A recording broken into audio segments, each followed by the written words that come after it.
दुदुगुम हविः प्रजननं वे यस्नश्वीरगुम सर्वगणगुम सस्तये आत्मशनि प्रजा शनि पशु शनि लोक शन्न भय शनि अग्नि प्रजां बहुलां मे करुत्वन्नं पयुरेतु अस्मासु दत्त।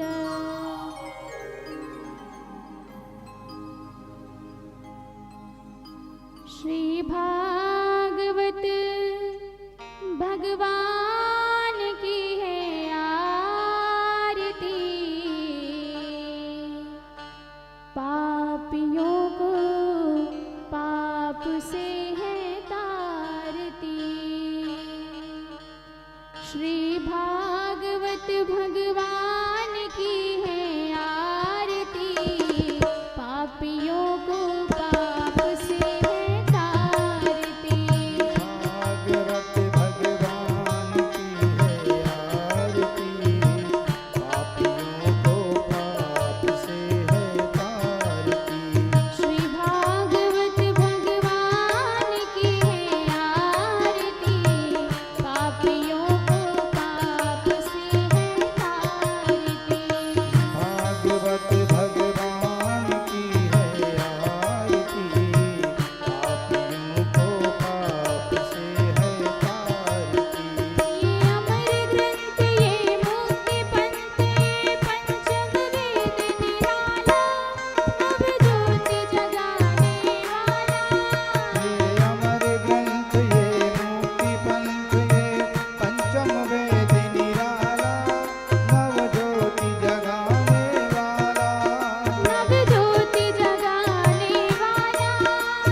कर्पूरगौरं करुणावतारं संसारसारं भुजगेन्द्रहारं सदा वसन्तं हृदयारविन्दे भवं भवानी सहितं नमामि।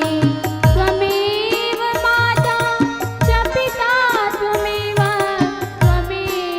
बन्धु च शिखा त्वमेव विद्या द्रविणं त्वमेव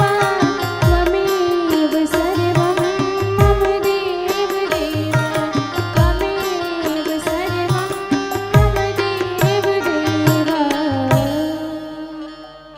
जलेन शीतलीकरणं पुष्पैः देवाभिवन्दनम् आरोग्यार्थे आत्माभिवन्दनम् मंत्रपुष्पाञ्जलिः।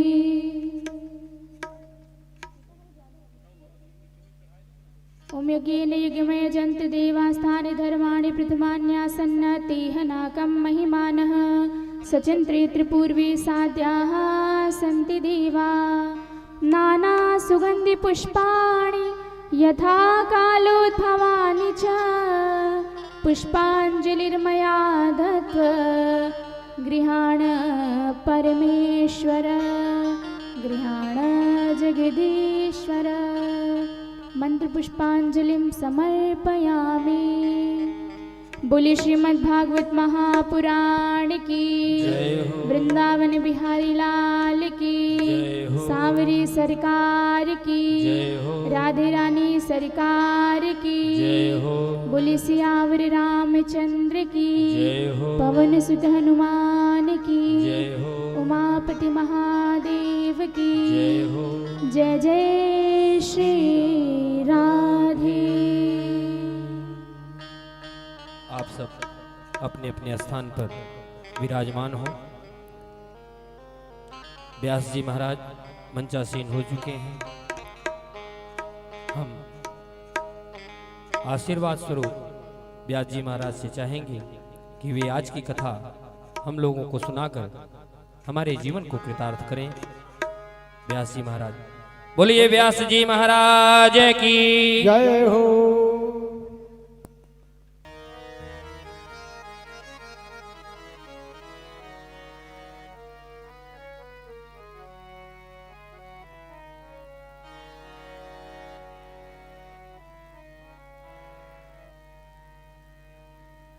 हरे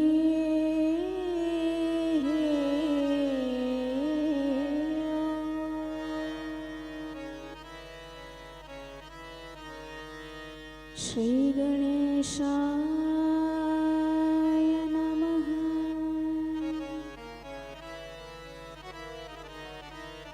श्री सरस्वत्यै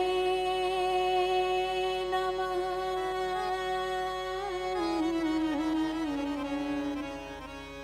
श्री गुरुचरण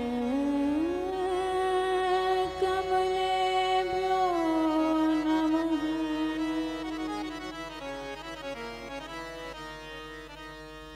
नमः परमहंसास्वादित चरणकमल चिन्मकरन्दा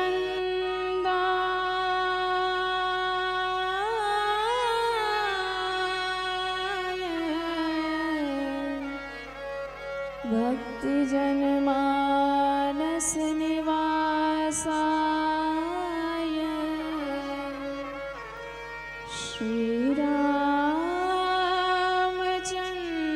श्रीरामचन्द्राय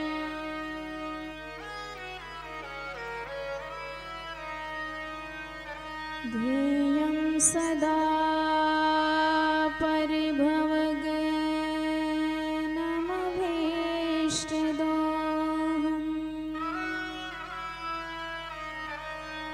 तीर्थास्पदं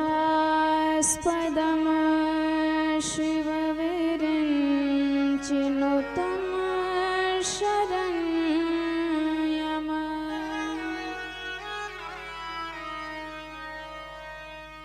मृत्यार्तिहम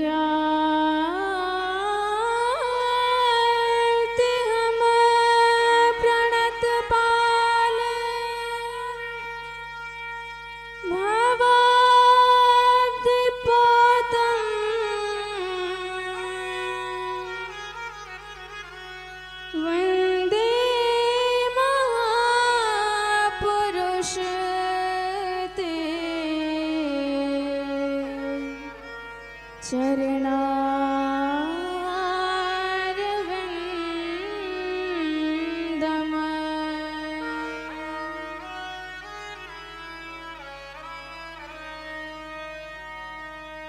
वंशे विभूषित करा नवनीर्दाभा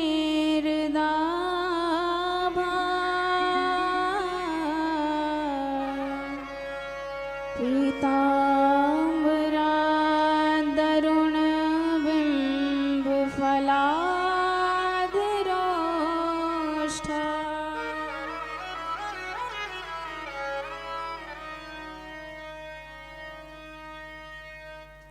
पूर्णेन्दु सुंदर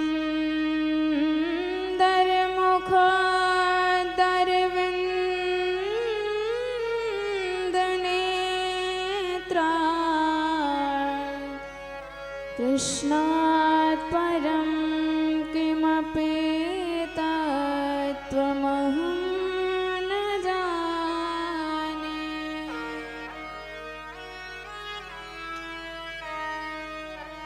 नारायणं नमस्कृत्य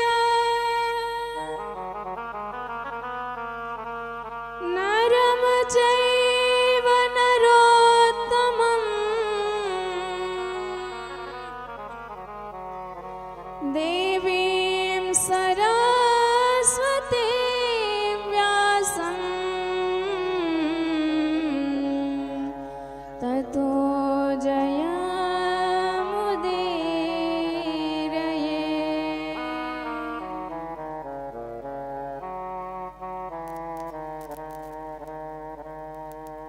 श्री सीतानाथ समारंभा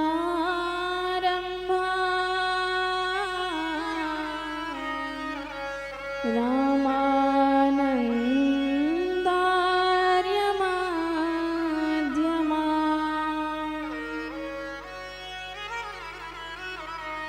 अस्मदाचार्य पर्यन्ता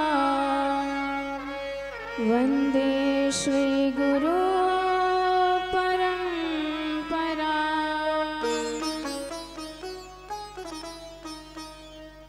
दिव्यं दिव्य कथाकारम् दिव्य तेज समन्वितं श्रीमद्श्याम सुंदर देवाख्यं सद्गुरुं प्रणमाम्यहम्।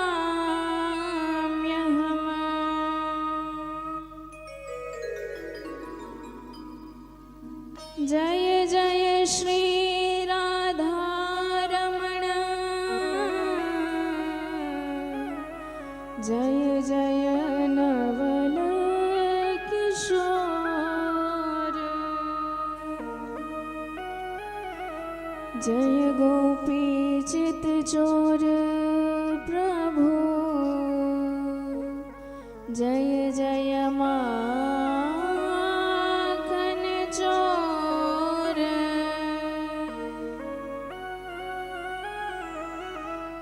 बोल वृंदावन बिहारी लाल की जय हो। भक्तवत्सल भगवान की जय हो। बोल सद्गुरुदेव भगवान की जय हो।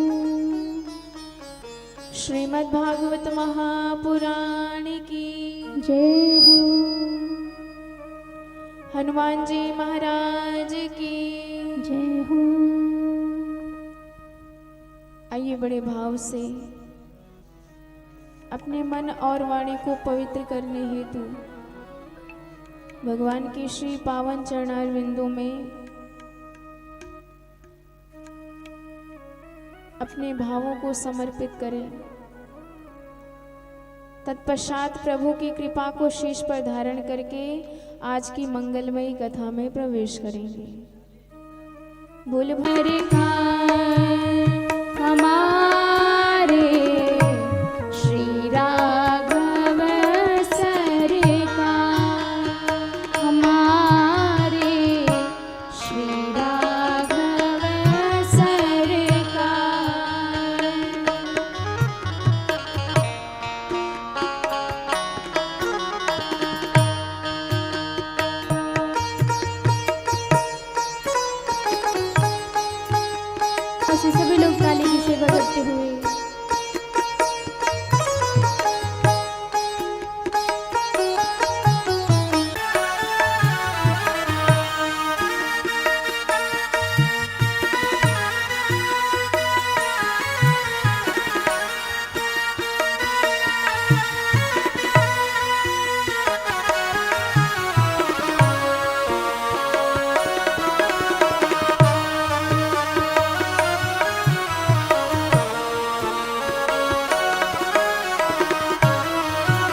नमस्ये पुरुषं त्वाद्यम्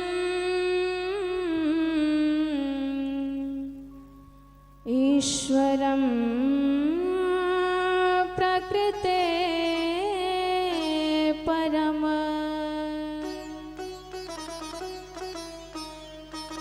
अलक्ष्यम सर्वभूतानां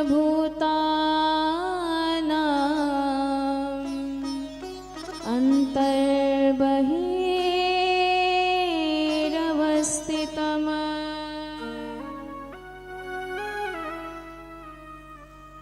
माया जवनिकाच्छन्न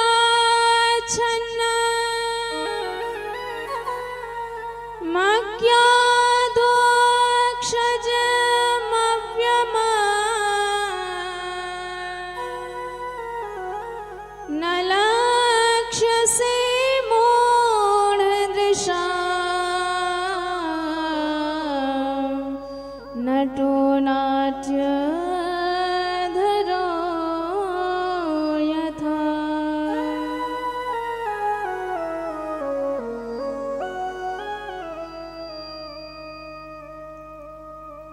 परम मंगलमय भगवत स्वरूप श्रीमद् भागवत सप्ताह ज्ञान यज्ञ, जिसमें आज तृतीय दिवस प्रवेश करने से पूर्व अनंत कोटि ब्रह्मांड नायक परब्रह्म परमात्मा जगदीश्वर जगन्नाथ अकारण करुण करुणा वरुणालय भक्त वांछा कल्पतरु दीन बंधु दीनानाथ तड़िद्युत विनिंदित पीतांबरधारी सच्चिदानंद विग्रह भगवान श्रीमद् श्याम सुंदर सरकार के चरणार बिंदु में बारंबार प्रणति एवं इस मंगलमयी कथा में प्रवेश कर अपने जीवन को परम धन्य व कृतार्थ बना रहे हमारे सौभाग्यशाली परीक्षित जी महाराज सम्मुख सब उपस्थित संत वैष्णव समुदाय, श्रद्धामयी भक्तिमयी माताएं,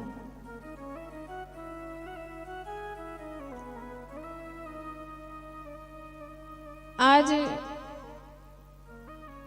कुंती मैया भगवान की वंदना करती हुई कहती हैं कि सरकार आपकी महिमा इतनी है कि कोई बता नहीं सकता। संसार का ऐसा कोई कण नहीं है जहां आप न हो। सारे जगत में आप ही आप व्याप्त हो, पर क्या कारण है कि हमें दिखाई नहीं देते हो। ये जो 1.5 हाथ का माया का घूंघट लगा है हमारी आंखों के सामने, मोह का पर्दा, इसलिए आप नहीं दिखाई देते हो। अलक्ष्यम सर्वभूतानाम अंतर्बहिर्वस्थितम, हमारे हृदय में भी है, बाहर भी है, पर कभी समझ में नहीं आते, दिखाई नहीं देते हैं। पर प्रभु आपकी ही कृपा हो जाए तो भक्त आपको जान सकता है, समझ सकता है। इसलिए भगवत प्राप्ति उसी को हो सकती है जिसे भगवान चाहते हैं। यदि प्रभु ने चाह लिया कि हम उसे मिल जाएं तो मिल सकते हैं, नहीं तो हम में इतनी औकात नहीं कि साधन के बल पे भगवान को प्रसन्न कर लें, भगवान को प्रकट कर लें। वही जानेगा इन्हें जिसे ये जनाना चाहेंगे।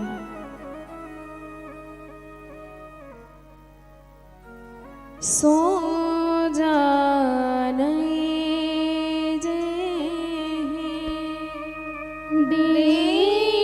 जना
सकता है जिसे ये जाना चाहे, और जानते ही वह भगवान का ही स्वरूप हो जाता है, तदाकार हो जाता है। जिसे ब्रह्म का बोध हो गया वो साक्षात ब्रह्म ही हो जाता है। कुंती मैया कहती हैं कि सरकार, आपकी कृपा इतनी मुझ पर है कि यदि मैं उस कृपा की समीक्षा करने बैठ जाऊं तो शायद शब्द कम पड़ जाएंगे, समय कम पड़ जाएगा, पर आपकी कृपा की महिमा समाप्त नहीं होगी। अरे मैं पति वंचिता अकेली स्त्री, जिसके घर वाले ही उसके प्रबल शत्रु बने बैठे हैं, पर धन्य है गोविंद जो आपकी शरण में है, जिसकी रक्षा आप करते हैं उसका कोई बाल भी बांका नहीं कर सकता।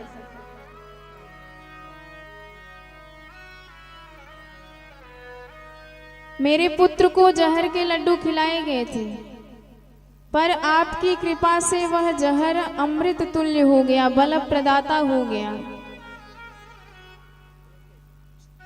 आपकी कृपा जिस पर हो जाए तो फिर उसके लिए शत्रु भी मित्र हो जाते हैं, जहर भी अमृत हो जाता है।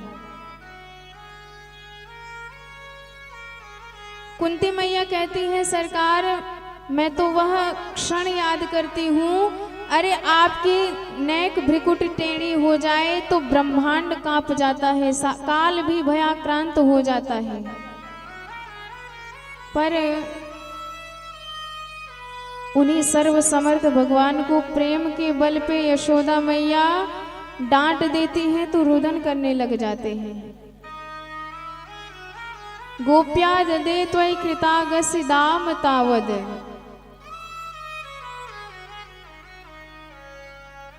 कुंती मैया कहती है कि सरकार, मैंने ये देखा है कि जब जब मुझ पे दुख आए तो सामने से आप भी आए हो। दुख आया नहीं कि समक्ष आप विराजमान हो कि चिंता मत करना, हम तो हैं ही। अपने भक्तों की रक्षा करने के लिए हम सदैव उपस्थित रहते हैं। पर आज जब सारे दुख छट गए, आज मेरा पुत्र राज्य सिंहासन पर विराजमान होने वाला है, राजा बनने वाला है, तो आप भी कहते हैं कि अब हम चलेंगे। तो सरकार, यदि दुख आने पर आप रहते हो, सुख आने पर आप दूर चले जाते हो, तो मैं आपसे आज कुछ वरदान मांगना चाहती हूँ। कुंती मैया कहती है कि मेरे जीवन में कभी भी दुख के बादल छटने ना पाए, हमेशा दुखों से मैं घिरी रहूं।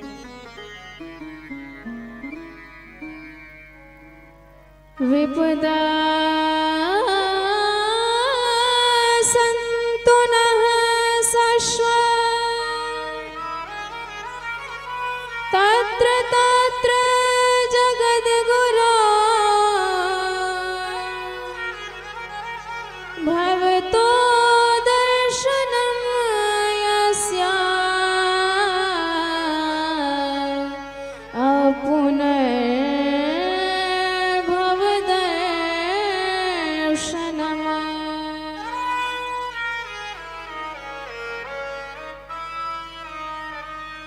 कुंती मैया कहती हैं, क्या चाहिए मुझे इस जीवन में आपके अतिरिक्त?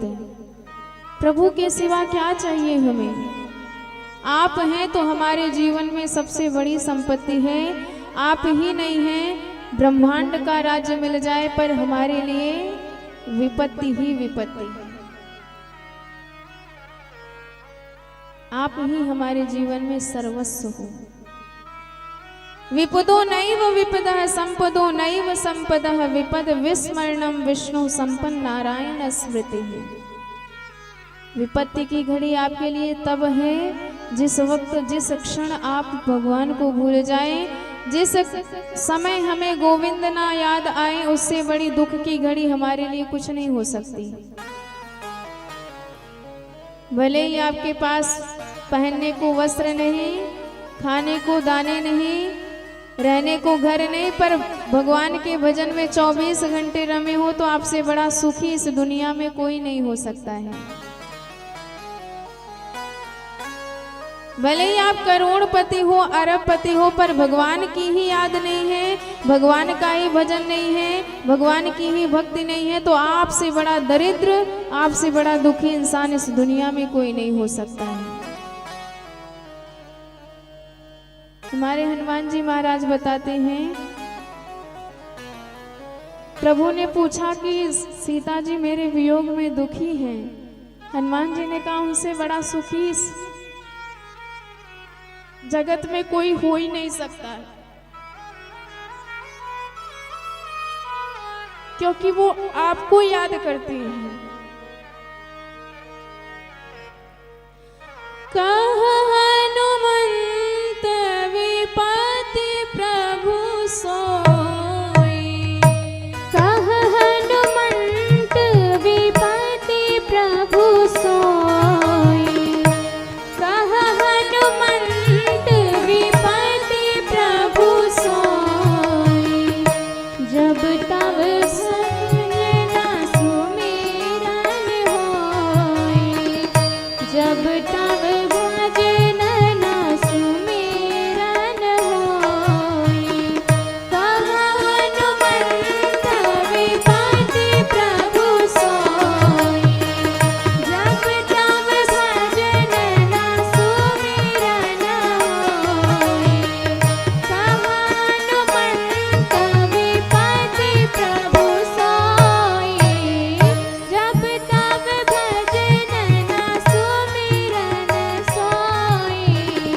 कह हनुमंत विपति प्रभु सोई, जब तब भजन न सुमिरन होई।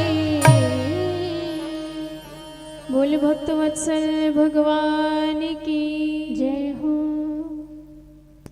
आज जब दुख का आशीर्वाद मांगा कुंती मैया ने कि मुझे दुख दीजिए, एक बात कहूँ आपसे सुनो मेरे राम जी, मुझे बरसों की जिंदगी नहीं चाहिए। याद तेरी आए जिस पल में कभी जिंदगी का पल, बस मुझे वही चाहिए।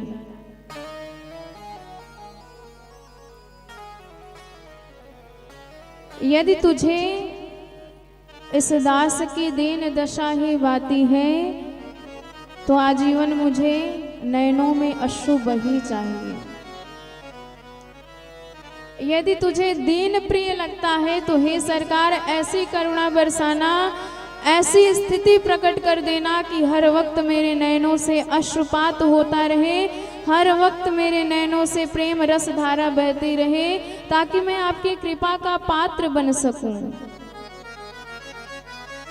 दुख में ही तुम आते हो तो दुख ही दो, मुझे सुख नहीं चाहिए, केवल आप चाहिए।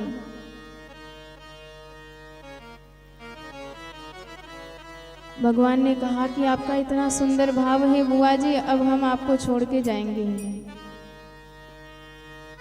सारे पांडव प्रसन्न हो गए, हमारे प्रभु जाते जाते रुक गए। और एक दिन युधिष्ठिर बड़े चिंतित थे, तो भगवान उन्हें लेके पितामह भीष्म के पास गए, जो बाणों की शैया पर विराजमान थे, और इन्हें परम गति प्रदान करनी है, इनका उद्धार करना है। तो जैसे ही पांडव आके पितामह को प्रणाम किए, पितामह ने प्रश्न किया अर्जुन से, अर्जुन तुम्हारा वह सारथी नहीं आया क्या? भगवान तुरंत समक्ष आ गए, उनकी तरफ इशारा करके पितामह कहते हैं, अर्जुन जरा बताओ इन्हें पहचानते हो, कौन है ये? अर्जुन ने कहा कि पितामह कैसे आप इन्हें पहचानते नहीं हो? अरे ये तो हमारे ममेरे भाई हैं, कृष्ण द्वारिकाधीश भगवान। पितामह ने कहा कि अर्जुन कितने नाते बनाओगे इनके साथ? अरे कभी अपना मित्र बताते हो, कभी दूत बना के शत्रुओं के पास भी भेज देते हो, कभी सारथी बना के रथ की लगाम भी थमा देते हो,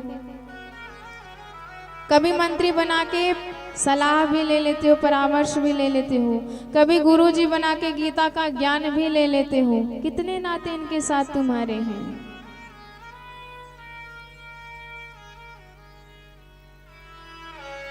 यं मन्यसे मातुलेयं प्रियः मित्र सुरेतमम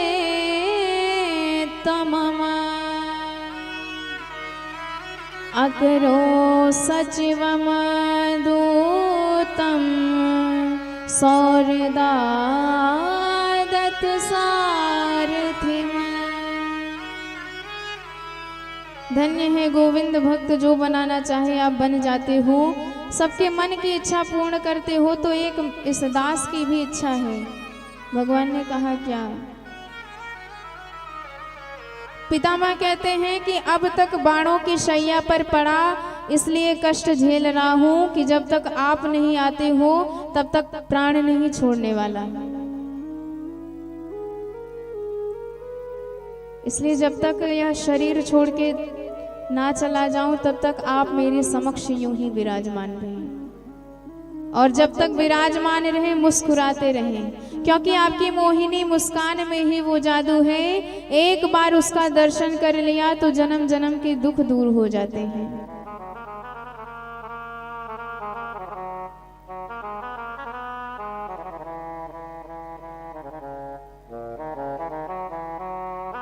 सदैव देवा भगवान प्रतीक्षता कलेवरम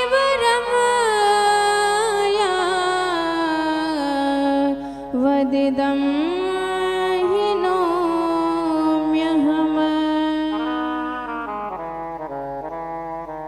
प्रसन्नहासा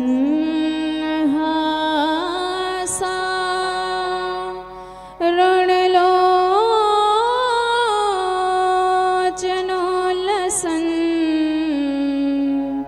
मुखाम्बुज ध्यान पथश्चतुर्भुजः।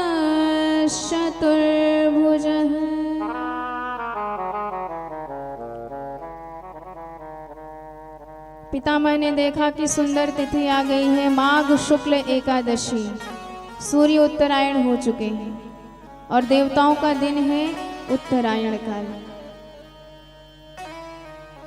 तो भाई किसी के दरवाजे दिन में जाओगे तो दरवाजा खुला मिलेगा, रात को जाओगे तो सुबह तक का इंतजार करना पड़ेगा।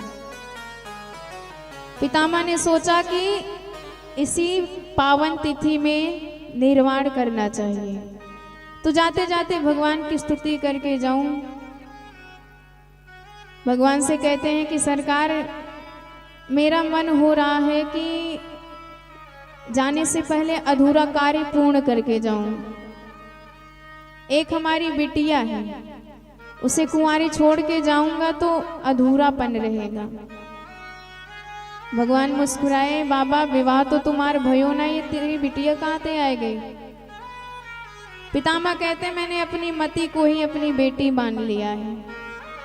इस प्रकार 11 श्लोकों में दिव्य पुष्पिताग्रा छंद में भगवान की स्तुति करते हैं कि हम पुष्प ढूंढने कहाँ जाएंगे।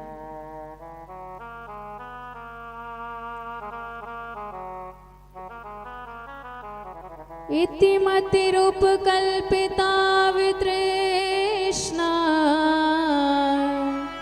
भगवती सात्वत पुंगवे विभूम्नि।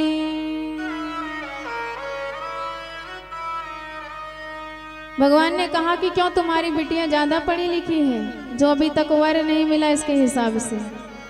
पितामह कहते हैं कि आपको मेरी जैसी बेटी इस पूरे संसार भर में कहीं नहीं मिलेगी। भगवान ने कहा कि क्या योग्यता है तुम्हारी बिटिया में?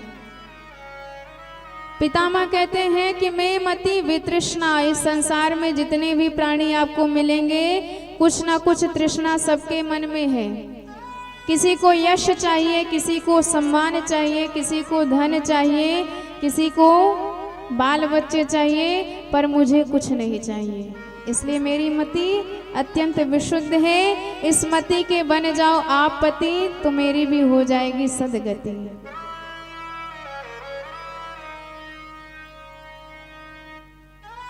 आगे कहते हैं कि सरकार मुझे वह क्षण याद आता है जो सारे संसार को अपने इशारे पर नचाते हैं, इशारे पर चलाते हैं, उन्हीं भगवान को अर्जुन आदेश देता था कि रथ वहां लेके चलो, और आप लगाम लेके रथ वहां लेके जाते थे। अर्जुन ने देखा इतने बड़े बड़े महारथी खड़े हैं, पितामह भीष्म जैसे, कर्ण जैसे, द्रोणाचार्य जैसे, हाथ पांव फूल गए, बुद्धि भ्रमित हो गई, मोह ग्रसित हो गए। सपदि सखी वचो निशम्य मध्ये निज परियोर बलियोर रथम निवेश्य स्थितिवति परिसैनिकायु रक्षणा ऋतवति पार्थ सखे रतिर्ममास्तु। तो आपने उसे आत्म विद्या गीता का दान दिया। जिस गीता का एक बार स्मरण कर लें, एक बार उसका श्रवण कर लें, तो जीवन के सारे दुख मिट जाते हैं। ऐसे गीता रूपी गंगा को आपने प्रकट किया है। और जब जब भक्त और भगवान की प्रतिज्ञा आपस में टकराती है तो धन्य है सरकार, भक्तों के लिए आप ही अपनी प्रतिज्ञा छोड़ दिया करते हो। पितामह कहते हैं कि हमने भी प्रतिज्ञा करी कि मैं गंगा का पुत्र नहीं, यदि मैंने सरकार को अस्त्र उठाने के लिए मजबूर ना कर दिया। और आपने भी प्रतिज्ञा करी थी कि पूरे महाभारत में कोई अस्त्र नहीं उठाएंगे। पर जब भक्त के प्राण की बात आई, अर्जुन के प्राण संकट में आए, तो गोविंद अपनी प्रतिज्ञा भूल गए और रथ का ही पहिया चक्र बना करके मुझ पर झपट पड़े, जैसे कोई सिंह गजराज के ऊपर झपट पड़ता है। उस वक्त आपका पीतांबर गिर गया, पृथ्वी कांप गई। धृत रथ चरणों भया चलत गुर हरि रिव गंतुमिभम गतोत्तरीयम।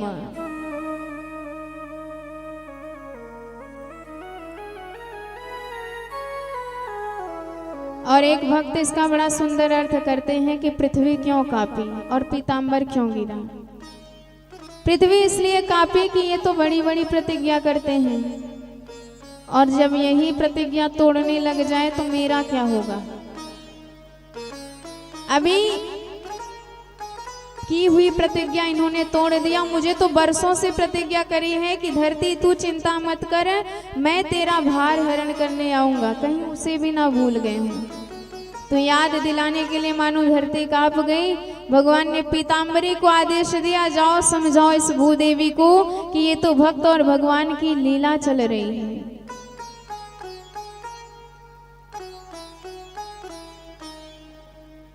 अंत में भगवान के रास विहारी स्वरूप का दर्शन किया कि कैसे भगवान गोपियों के मध्य ठुमका लगा के तिरछी चितवन चलाते हुए विहरण करते हैं। ललित गति विलास वल गुहासा प्रणय निरीक्षण कल्पितो रुमाना। और जैसे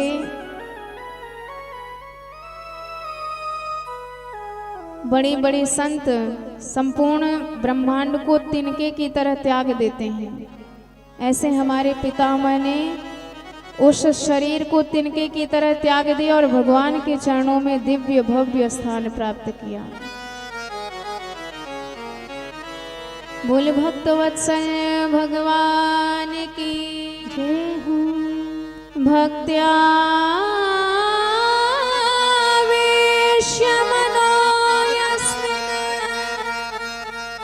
वाचायन नाम कीर्तयन त्यजन कलेवरम योगिन मुच्यते काम कर्म भी।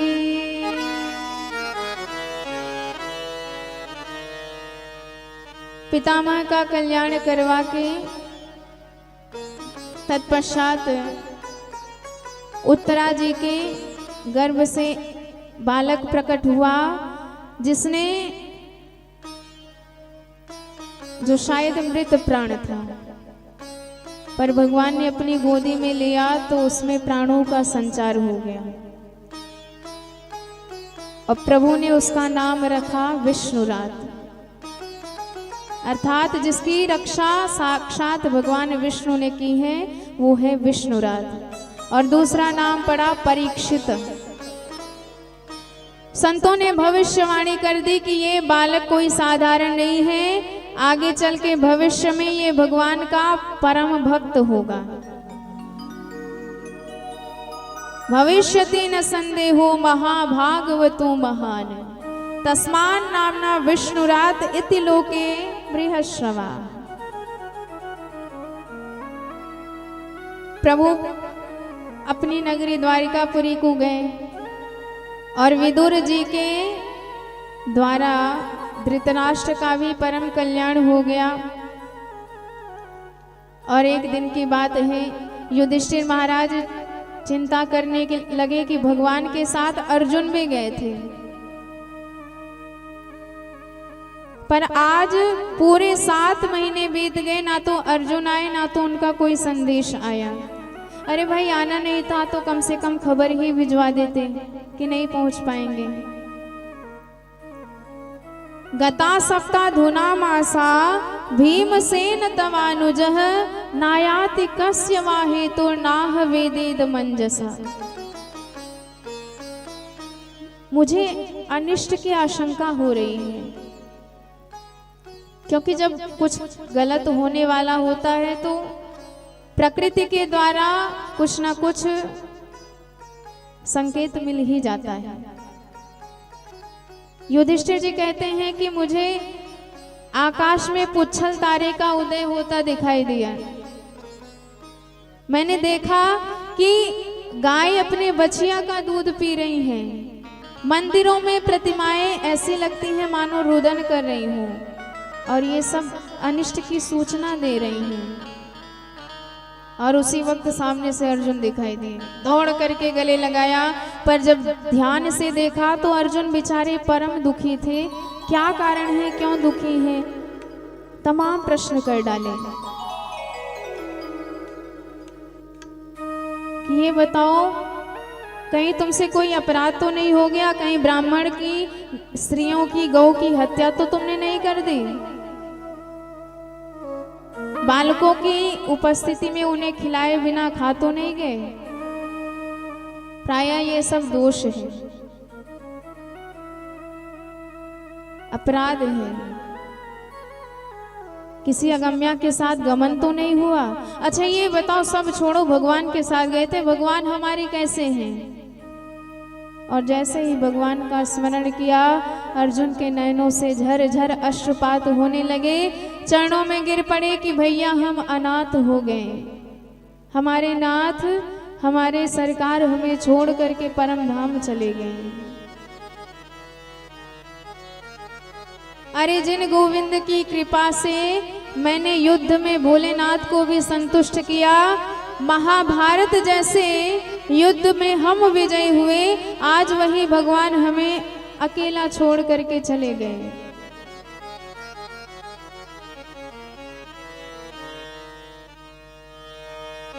अब जब इस प्रकार की बातें अर्जुन ने कही, कुंती मैया सुन रही थी। भगवान की इतनी बड़ी दीवानी, इतनी बड़ी भक्त कि जब हमारी सरकार नहीं तो हम भी नहीं। पद्मासन लगाया, भगवान का ध्यान किया, शरीर त्याग दिया। सारे पांडवों ने भी सोचा कि अब जीने का कोई मतलब नहीं। राज्य पर परीक्षित को बिठाया और उसे नियम बताए कि जीवन कैसे जीना चाहिए। 3 बातें समझाई कि बेटा तन मन धन से धर्म कर्म करना तो तुम्हारा उद्धार होगा। तन पवित्र सेवा किए, धन पवित्र दिए दान,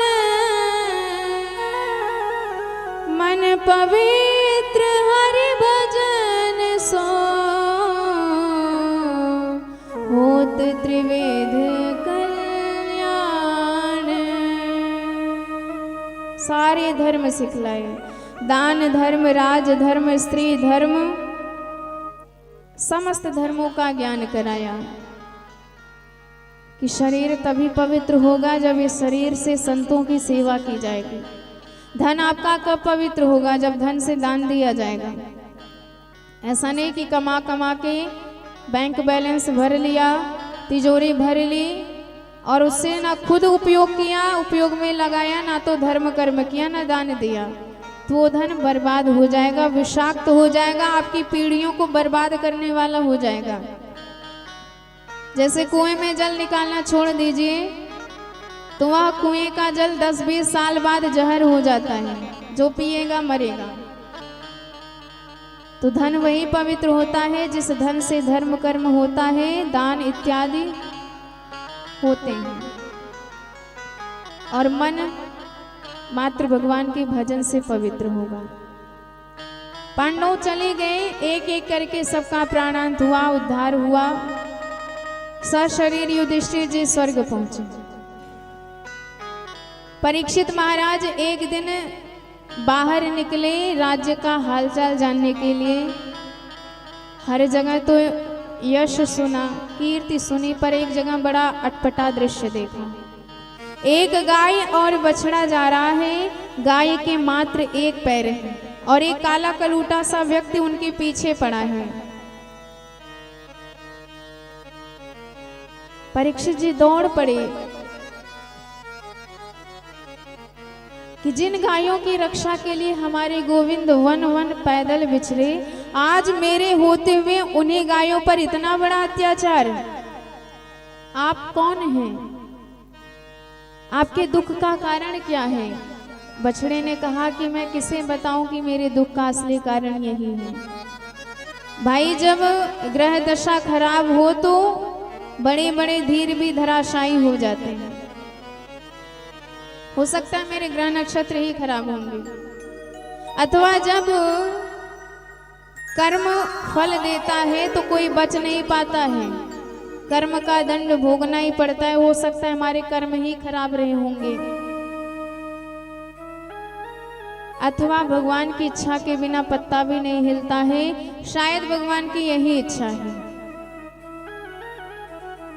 परीक्षित जी समझ गए कि ये साक्षात धर्म है, क्योंकि जो धर्म होता है वो कभी किसी की बुराई नहीं करता कि इसकी वजह से हम ऐसे हुए हैं।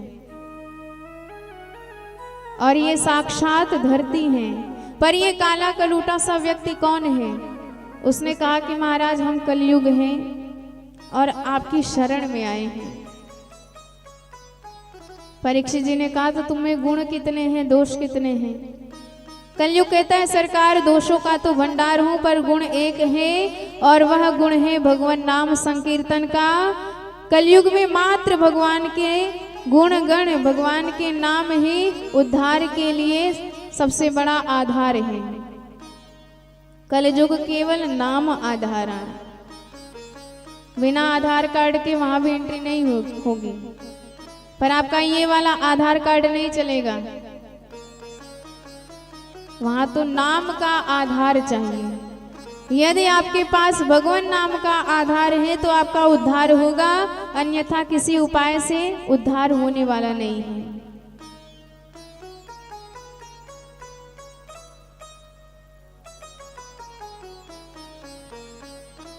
यत् फलम नास्ति तपसा न योगेन समाधिना तत्फलम लभते सम्यक् कलौ केशव कीर्तना।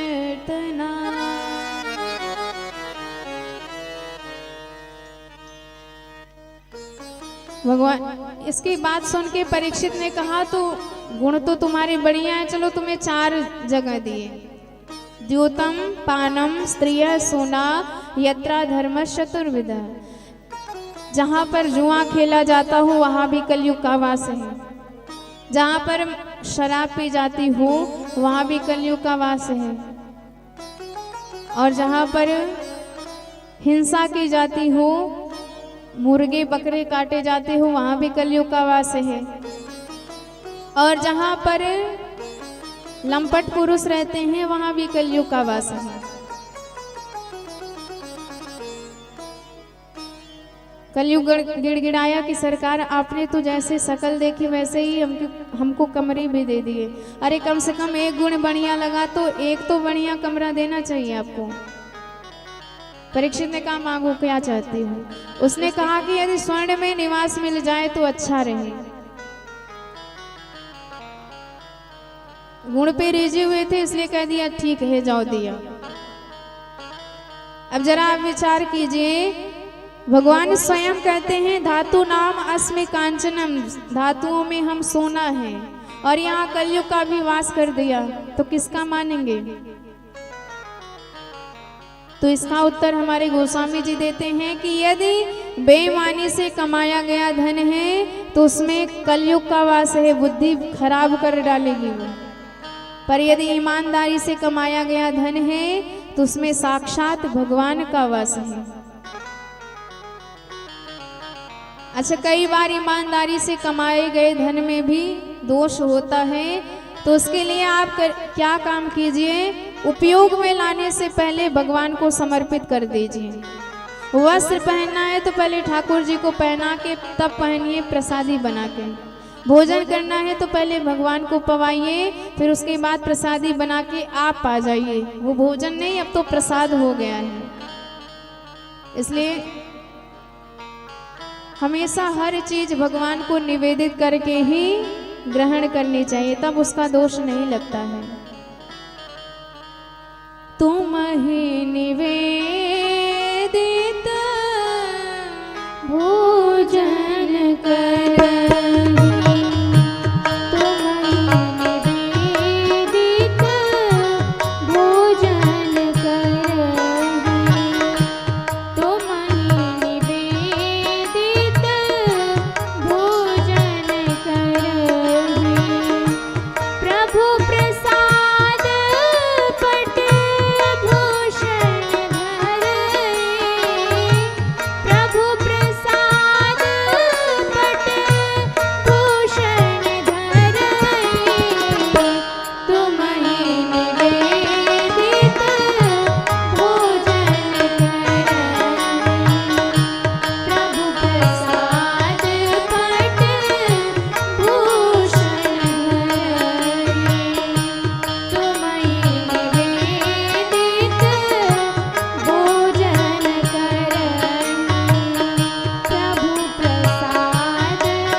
बोल भक्तवत्सल भगवान की जय हो।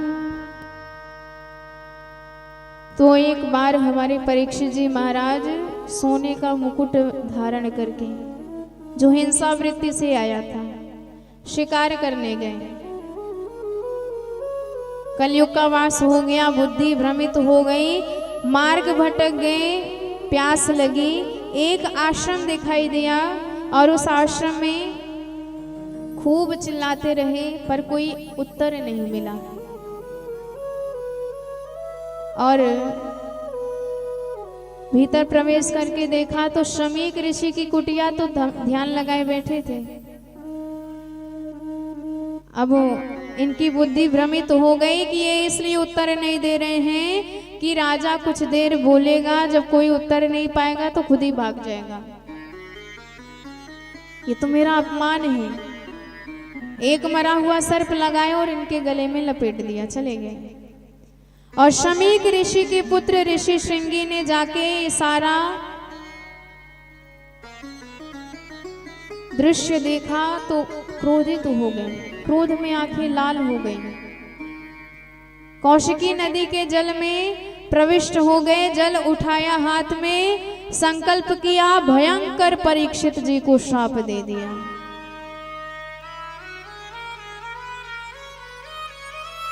इति लंघित मर्यादा तक्षक सप्तमे हनि दक्षते स्म कुलांगारम चोदितो में ततद्रुहम। अरे कुलांगार दुष्ट परीक्षित, तेरे पूर्वजों ने सदा संतों का सम्मान किया है और आज तूने उन्हीं संत का अपमान किया है। जा मैं भी तुझे श्राप देता हूँ, तुझे 7 दिन के भीतर सर्प का ग्रास बनना पड़ेगा। पिताजी की गोदी में आके रुदन करने लगे, ध्यान टूटा तो बड़े उदास हो गए कि बेटा अब ऐसा धर्मनिष्ठ राजा भारत को नहीं मिलेगा, जितने भी होंगे सब प्रजा को लूटने वाले होंगे। पर जो हो गया उसे कोई बदल नहीं सकता। अपने एक शिष्य को भेजा कि जाओ परीक्षित महाराज को ये बताओ कि 7 दिन के भीतर उनकी मृत्यु होने वाली है, उद्धार का उपाय खोज लें। परीक्षित जी को जब पता चला उदास मना हो गए, प्रायश्चित करने लगे कि धिक्कार है, मैंने आज संत का अपमान कर दिया, मुझे जीने का कोई अधिकार नहीं है। अहो मया नीच वनार्यवत कृतम। गंगा तट पे आ गए सब कुछ छोड़ करके। बड़े बड़े संत आए और ऐसे संतों का दर्शन करके परीक्षित महाराज धन्य हो गए कि मैंने तो कोई कसर नहीं छोड़ा इनका अपमान करने में। पर संत बड़े दयालु होते हैं, बड़े कृपालु होते हैं।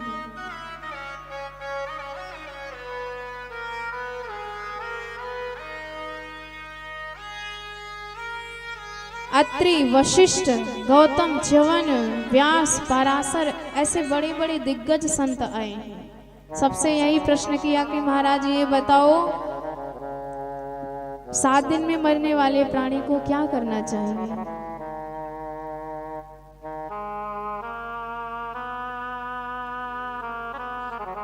कोई उत्तर नहीं मिला। पर जब जब भगवान के भक्तों पर कष्ट आता है, संकट आता है, तो भगवान साक्षात प्रकट हो जाते हैं।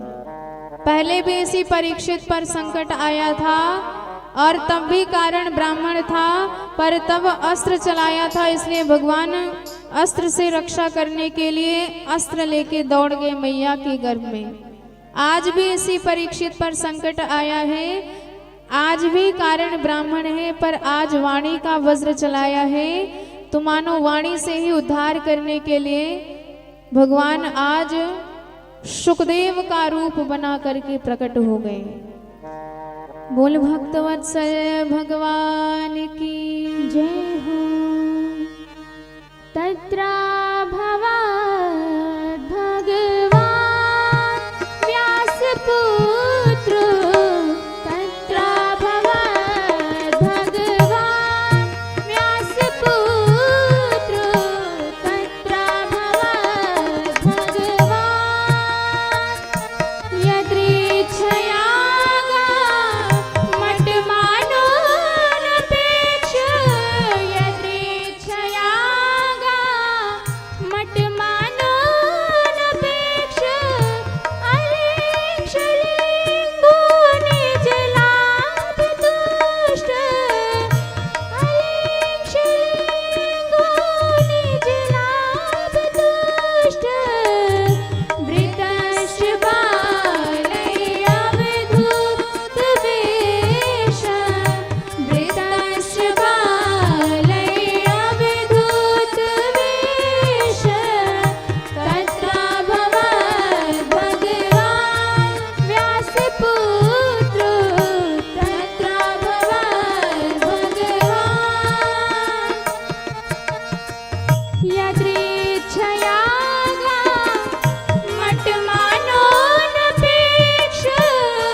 बोल सुखदेव भगवान की जय हो। सुखदेव जी प्रकट हुए, मात्र 16 साल की इनकी अवस्था है। षोडश वर्षीय, बाल बिखरे हुए हैं, दिगंबर हैं। बड़े बड़े संतों ने प्रणाम किया। परीक्षित ने सोचा कि कोई महापुरुष है, उन्होंने भी प्रणाम किया। कहने लगे महाराज, आप जैसे संत का दर्शन हो जाए तो भाग्य खुल जाता है। आप जैसे संत की दर्शन के साथ साथ यदि उनकी वाणी में गोता लगाने को भी मिल जाए तब तो पाप का लेश भी शेष नहीं रह सकता है। चरणोदक मिल जाए तो बात ही क्या करें। इसलिए आज जो मेरा प्रश्न है उस प्रश्न का उत्तर दिए बिना आप नहीं जा सकते हैं। एसां संस्मरणात् पुंसां सद्यो शुध्यन्ति वै गृहाः। किं पुनर्दर्शनात् स्पर्श पादशौच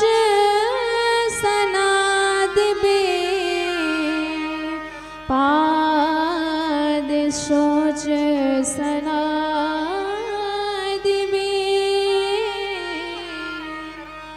अतः पृच्छामि संसिद्धिं योगिनां परमं गुरुम्। पुरुषस्य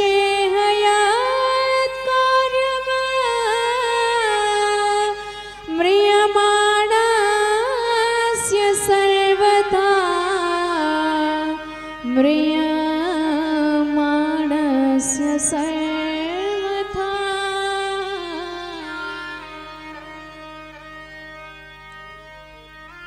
तो यहीं से द्वितीय स्कंद प्रारंभ होता है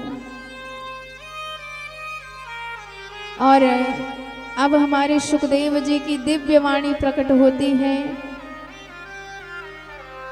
उनके मुख से सबसे पहला अक्षर निकला जो ब्रह्म का बीज है।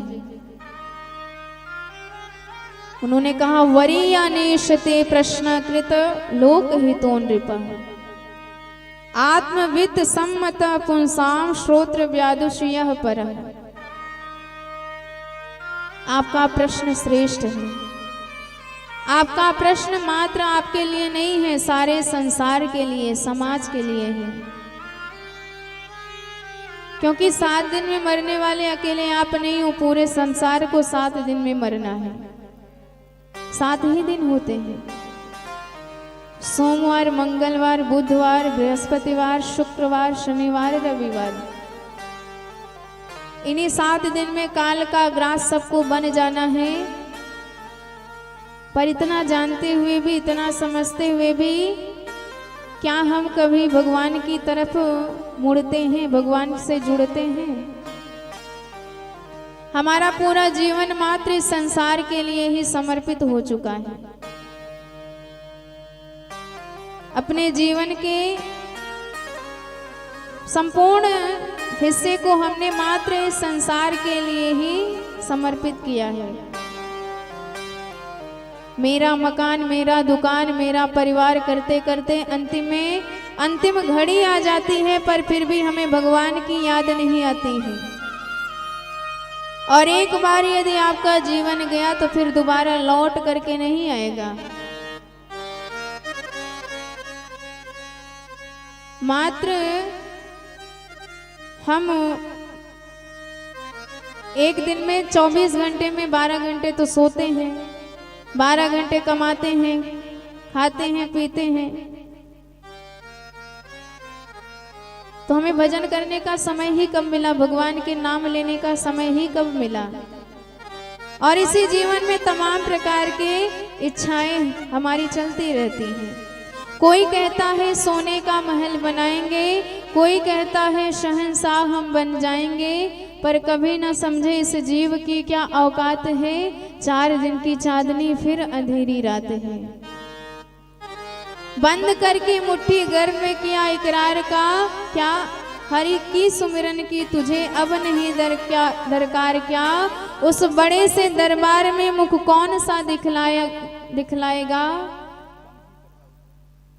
बंद मुट्ठी आया है खाली हाथों जाएगा। ये संसार का नियम है। देवाचार थे हया राजन कुटुंबा भरणे नवा नेत्रया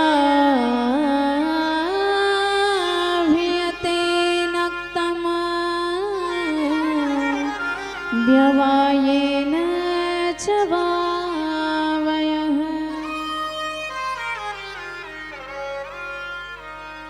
अब एक बात विचार कर लीजिए, भगवान का नाम तो आपको जपना ही पड़ेगा। बिना नाम जपे तो उद्धार किसी काल में नहीं होने वाला है। इसलिए आइए एक बार बड़े भाव से भगवान के नाम में मन लगाएं, तत्पश्चात कथा में प्रवेश करेंगे। बोले भक्तवत्सल भगवान की जय हो। जप ले मनवा तुरम के नमवा, बीती उमरी आ जाए रे। जीवन गए फिर वापस ना आए, व्यर्थ काहे तू गवाई रे। जीवन गए फिर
सिर पड़े फिर लटकानी, 9-10 मास गर्भ में बितानी, उल्टे सिर पड़े फिर लटकानी। राम का नाम अमोलक हीरा, राम का नाम अमोलक हीरा, राघव बन जाए रे, जीवन गए फिर वापस ना आए, दर्द का भी तू गवाए हो, जीवन गए फिर वापस ना आए, दर्द का भी तू गवाए, जीवन गए फिर वापस ना आए, दर्द का भी तू गवाए हो, जीवन गए फिर वापस ना आए, दर्द का भी तू गवाए, जीवन गए फिर वापस ना आए, दर्द का भी तू गवाए।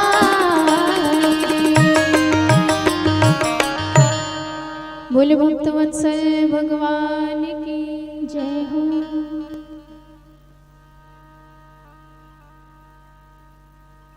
तो यही बात सुखदेव जी वर्णन करते हैं कि शरीर किस लिए मिला और हमने किस लिए इसे झोंक दिया। देखिए, हम हर चीज करते हैं, हर चीज की तैयारी जीवन में करी जाती है, पर ये पूछो कि मरने की तैयारी किसी की है तो किसी की नहीं होती है। जितनी लंबी यात्रा होती है उतनी जोरदार पैकिंग हम करते हैं। आपको मात्र बगल में ही जाना है, बगल के गांव में, तो आप कुछ नहीं करोगे, चप्पल पहने बाइक उठाए और सीधे चल दिए। पर यदि आपको विदेश जाना है तो आप 6-7 महीने पहले से ही तैयारी करोगे, पासपोर्ट, वीजा इत्यादि, और जो जो सामान वहाँ नहीं मिलता होगा उसकी भी व्यवस्था करेंगे।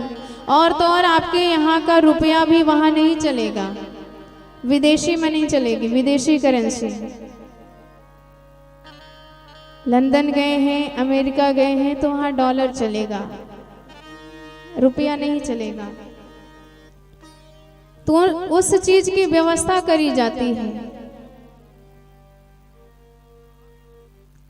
तो ठीक इसी प्रकार ये जीवन की यात्रा, परमधाम की यात्रा कितनी दूरी है उसकी हमें नहीं पता है, और करनी सबको है एक ना एक दिन। पर तैयारी नाम की किसी के पास व्यवस्था ही नहीं है।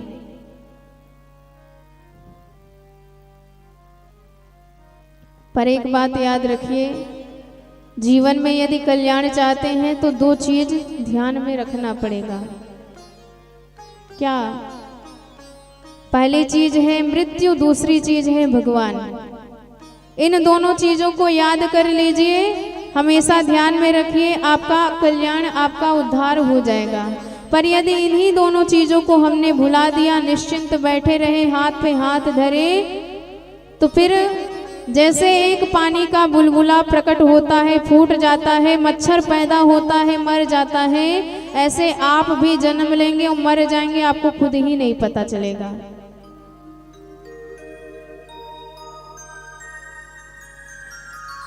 दो बातन को याद रख, जो चाहे कल्याण, नारायण एक मौत को, दूजे श्री भगवान।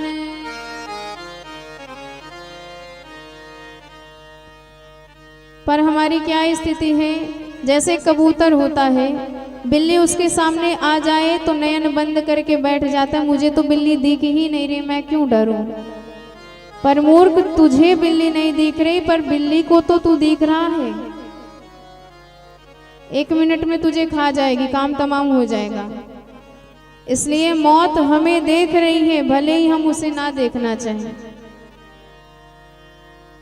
अरे आए दिन कोई ना कोई मरता रहता है, क्या जानते नहीं है, समझते नहीं हैं, देखते नहीं हैं। अरे सब देखते हैं, सब जानते हैं, सब समझते हैं, पर पश्यन् अपि न पश्यति, देख कर भी देखना नहीं चाहते, जान करके भी जानना नहीं चाहते हैं।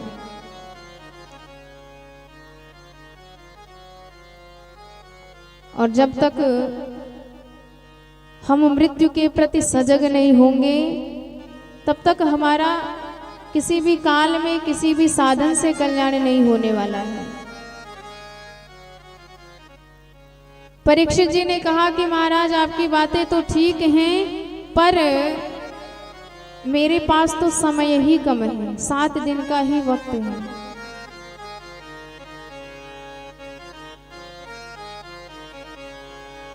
सुखदेव जी कहते हैं कि 3 बातों को याद कर लो, अपने आप भगवान की भक्ति जीवन में उतरती चली जाएगी।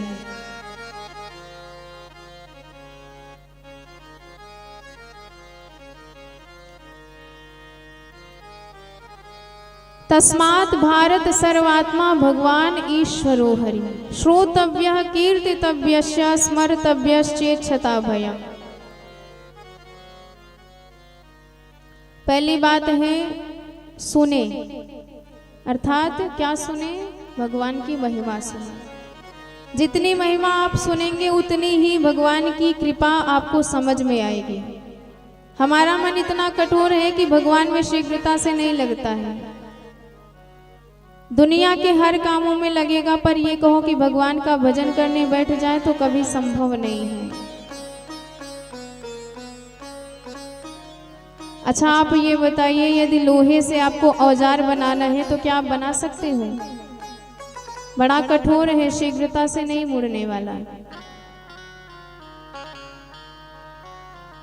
तो क्या किया जाता है? उस लोहे को गरमाया जाता है अग्नि में, और इतना ज्यादा गर्म किया जाता है कि वह लोहा एकदम पिघल जाता है।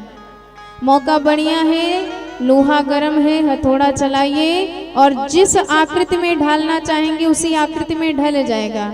तो ठीक इसी प्रकार हमारा मन इतना कठोर है कि भगवान में नहीं लगता है। तो क्या किया जाए? इसे भगवान की कथा सुनाइए, एक नहीं बार बार सुनाइए। जितनी ज्यादा भगवान की कथा सुनाएंगे, जितनी ज्यादा महिमा सुनाएंगे आप भगवान की, उतना ही आपका यह मन सुन सुन के द्रवीभूत हो जाएगा, पिघलने लगेगा। और एक बार मन पिघल जाए तो फिर उसे डांट लगाइए, बुद्धि से डांटिए कि अरे दुष्ट मन, जिन भगवान की महिमा सुन के तू इतना आनंद विभोर हो रहा है, प्रसन्न चित्त हो रहा है, जब उन प्रभु के भजन की बारी आती है तो भाग क्यों जाता है? तो इस वक्त मन आपकी बात मानेगा नहीं, तो फिर बड़ा कठिन है इस मन को मनाना, भगवान से जोड़ना। और जब तक भगवान में मन नहीं लगेगा, फिर तब तक आपके दुख दूर नहीं होने वाले हैं। क्योंकि यदि आपके दुख हैं तो उस दुख को दूर करने में मात्र भगवान की कथा ही समर्थ है। जीव की व्यथा भगवान की कथा से ही दूर हो सकती है, बाकी किसी और उपाय से नहीं। रामचंद्र गुण बरने लागा, रामचंद्र गुण बरने लागा, सुनत ही सीता कर दुख भागा। रामचंद्र गुण बरने लागा, सुनत ही सीता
भक्त वत्सल भगवान की जय हो। इसलिए व्यथा कथा से ही दूर होगी। तो आप श्रवण कीजिए, भगवान की कथा सुनिए। जितना ज्यादा आप सुनेंगे उतनी ही ज्यादा भगवान की महिमा समझ में आएगी। एक बार एक संत ने किसी जिन्न को सिद्ध कर लिया और उस जिन्न की ये विशेषता थी कि जो काम कहो 1 मिनट में करके दे देता था। संत ने कहा कि हमारी कुटिया बना दो, तो 1 सेकंड में कुटिया बन के तैयार हो गई। संत ने कहा कि गंगा जल लाओ, तो 1 सेकंड में गंगा जल भी आ गया। जो भी काम करे 1 मिनट में करके दे देता। पर एक बड़ी खराब आदत थी उसकी कि वो खाली नहीं बैठता था। उसने कहा कि महाराज जब तक काम बताओगे तब तक तो ठीक, पर जहां मैं खाली हुआ तो आपका ही काम तमाम कर जाएंगे, आपको ही खा जाएंगे। अब संत बेचारे बड़े परेशान, कितना कठिन काम दे इसे, 1 सेकंड में तो पूरा कर देता है। नींद भी नहीं आती, सोने भी नहीं देता, परेशान करके रखा है। क्या किया जाए? अपने गुरुदेव के पास गए, गुरुदेव ने कान में कुछ बताया, लौट के आए। उससे कहा कि एक काम करो, एक खंभा गाड़ दो। ठीक है महाराज। खंभा गड़ गया। फिर उस संत ने कहा कि अब तुम्हारा काम है, खंभे पे चढ़ जाओ। चढ़ गया तो फिर कहा अब उतर जाओ। उतर गया। संत ने कहा कि तुम्हारा काम यही है, इस खंभे पे ऊपर नीचे होते रहो, और यदि मुझे कोई काम आएगा याद तो मैं तुम्हें बुला लूंगा, काम करना। फिर तुम्हारा यही काम होगा, इस खंभे पर ऊपर नीचे होते रहना। इससे संत की सारी बात बन गई। जो चाहता वो भी कर लेता और वह उसे परेशान भी नहीं करता था। तो ठीक इसी प्रकार हमारा मन बड़े काम की चीज है। भगवान से मात्र हमारा मन ही हमें मिला सकता है। पर यदि ये मनी राम जी खाली बैठे तो फिर आपका ही काम तमाम कर डालेंगे। आपको इतना घुमा देंगे, इतना भ्रमित कर देंगे कि आप पागल होके टहलोगे। तो संतों ने उपाय बताए, इसको खाली छोड़िए ही मत। जब संसार के कामों से फुर्सत मिल जाए तो आप माला उठा लीजिए, इसी माले पर ऊपर नीचे होते रहिए। और जब मन आपका काम में लगा रहेगा तो हमेशा आपकी ही बात बनती रहेगी। तो पहला उपाय बताया श्रोतव्य, सुने भगवान की कथा, भगवान की महिमा। दूसरा उपाय बताया कीर्तितव्यश्च, पहले सुने फिर वही महिमा आप गाकर दूसरों को भी सुनाएं। देखिए हर जीव का ये कर्तव्य होना चाहिए। हम तो भगवान की भक्ति में लगे ही लगे, साथ ही हमारी वजह से और भी भगवान की भक्ति में जुड़े। तो जितने व्यक्ति आपके माध्यम से भगवान के शरणागत होंगे, भगवान की चरण शरण ग्रहण करेंगे, उसका पुण्य भी आपको ही मिलेगा। इसलिए आप तो कथा सुने, साथ ही अपने पड़ोसियों को भी सुनाएं, उन्हें भी लेके आए, ताकि सबका उद्धार हो जाए। कथा करवाने वाला एक व्यक्ति होता है, आयोजन करने वाला एक व्यक्ति होता है, पर सुनते हजारों हैं। सबका कल्याण होता है, केवल मनुष्य ही नहीं सुनते। साउंड के माध्यम से जहां जहां तक आवाज जा रही है, जिस जीव के कान में यह शब्द पड़ रहा है, यह श्लोक पड़ रहा है, उन सबका उद्धार हो जाता है।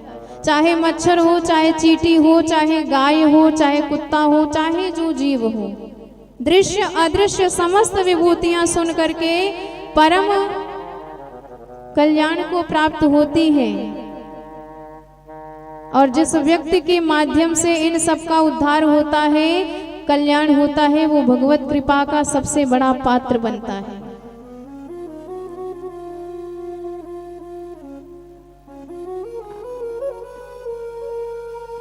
यह पांडे परिवार अभी कल चर्चा चल रही थी। हमारे परीक्षित महाराज बता रहे थे कि इस गांव में पहली कथा है ये। तो भगवान की तो बड़ी कृपा है कि इन्हें ऐसा सुंदर अवसर मिला कि इन्होंने ऐसी मंगलमयी कथा का आयोजन किया। आपको सच बताएं, गंगा जी नहाने के लिए तो आपको प्रयागराज जाना पड़ेगा, पर इन्होंने भागवती गंगा को यहीं लाके प्रकट कर दिया है। ऐसी कृपा भगवान की सब पे बरसती रहे।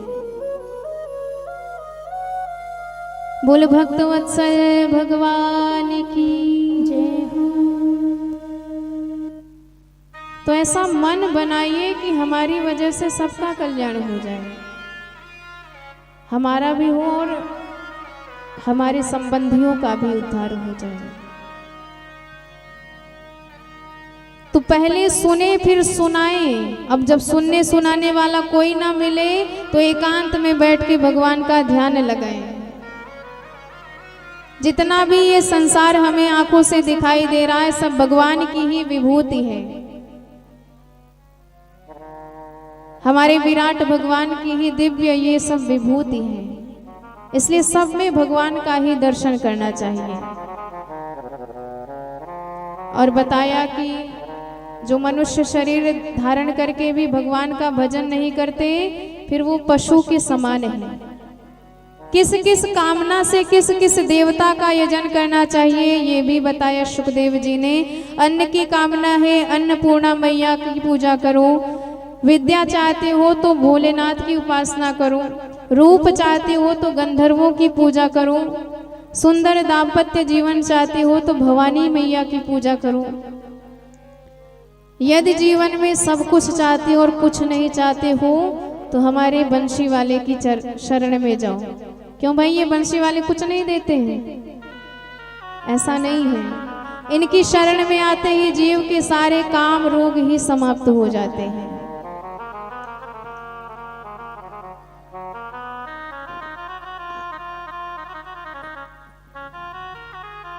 अकामः सर्व कामो वा मोक्ष कामः उदारधि तीव्रेण भक्ति योगेन यजेत पुरुषं परम। और जो नहीं बजता फिर उन्हें चार पशु के समान बताया गया है। श्वविट वराह ओष्ठ खरय संस्तुतः पुरुषः पशुम। पहली उपमा दी है श्व अर्थात कुत्ते की। जैसे कुत्ते दिन रात लड़ाई झगड़ा करते रहते हैं, एक दूसरे पर भौंकते रहते हैं, ऐसे आपने भी मानव शरीर प्राप्त करके भगवान का भजन नहीं किया, केवल लड़ाई झगड़े में जीवन व्यतीत कर दिया, तो आप में और कुत्ते में कोई अंतर नहीं है। और दूसरी उपमा दी विट वराह जंगली सुअर की। जैसे सुअर की आदत होती है चाहे जितना खा ले पर इसका पेट कभी भरता नहीं है, उल्टा सीधा इधर उधर से खाता ही रहता है, खोदता ही रहता है, न जाने कितना बड़ा पेट हो गया है। ऐसे हमारी भी इच्छा कभी शांत नहीं होती। ये मिल जाए सुखी हो जाऊं, वो मिल जाए सुखी हो जाऊं, तमाम सुख के साधन जुटाता ही रहता है।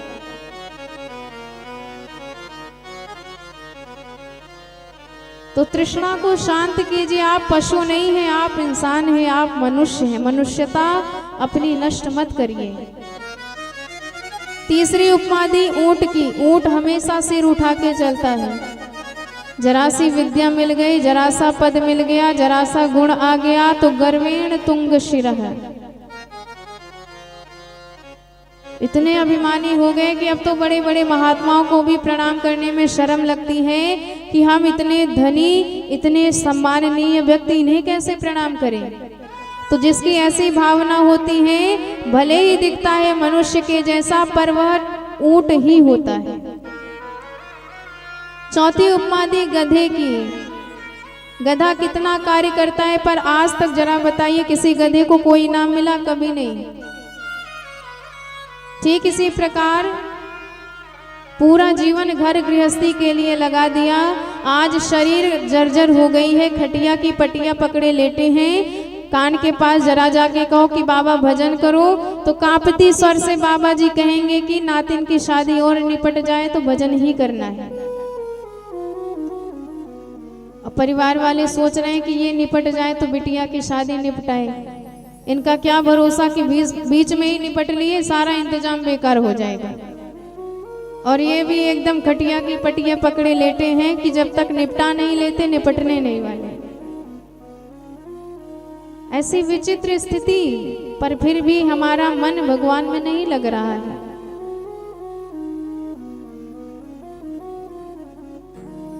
बिले बतौर क्रम विक्रमान्ये न शृण्वते कर्णपुटे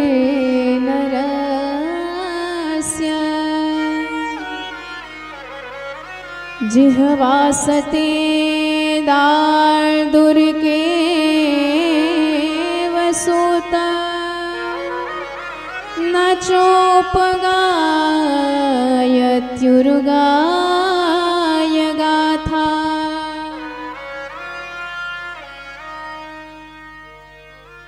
तो जिनकी आंखें भगवान का दर्शन नहीं करती, उनकी आंखें मोर पंख में बने नेत्र के समान बर्बाद हैं, बेकार हैं। जिनके कान भगवान की कथा नहीं सुनते, उनके कान सांप के बिल के समान बेकार हैं। जिनके जिह्वा से भगवान का नाम नहीं निकलता, उनकी जिह्वा मेढक के समान है जो फालतू में व्यर्थ में टर्राती रहती है। इसलिए सदैव भगवान का ही भजन कीजिए, तभी आपकी मनुष्यता सार्थक है। अब सुखदेव जी से प्रश्न किया परीक्षित जी ने कि इस संसार की रचना भगवान कैसे करते हैं। तो अब मंगलाचरण करते हैं, क्योंकि भगवान की ऐश्वर्य का वर्णन बिना भगवान की कृपा के संभव नहीं है। नमः परस्मै पुरुषाय भूयसे सदुद्भवस्थान निरोध लीलया गृहीत शक्ति तृतीयाय देहिना मंतर्भवायान उपलक्ष्य वर्त्मने।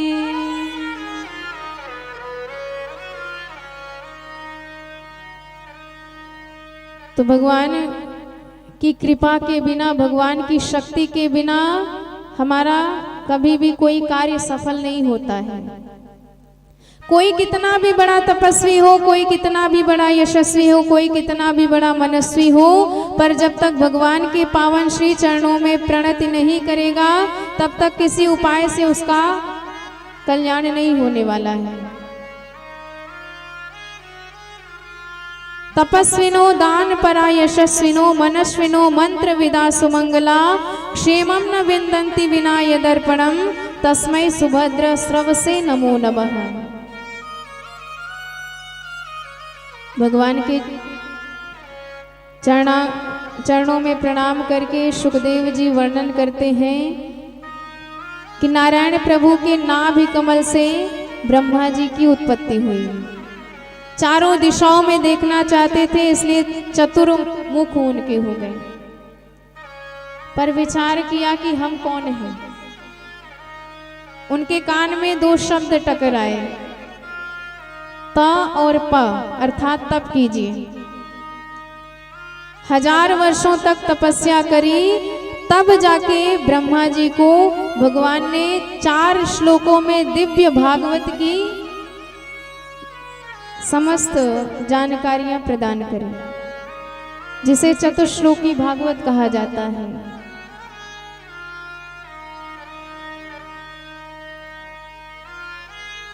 अहमेवासमेवाग्रे नान्य यत सत सत्परम पश्चादहम यदेदच्चा यो वशिष्येत सोऽस्म्यहम्।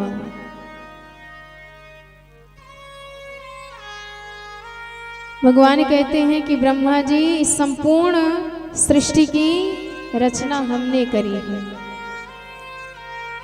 अर्थात जो भी आपको दिखाई दे रहा है सब हम ही हैं, बाकी और कोई नहीं है। ब्रह्मा जी ने कहा ऐसे कैसे आपने सृष्टि की रचना कर डाली?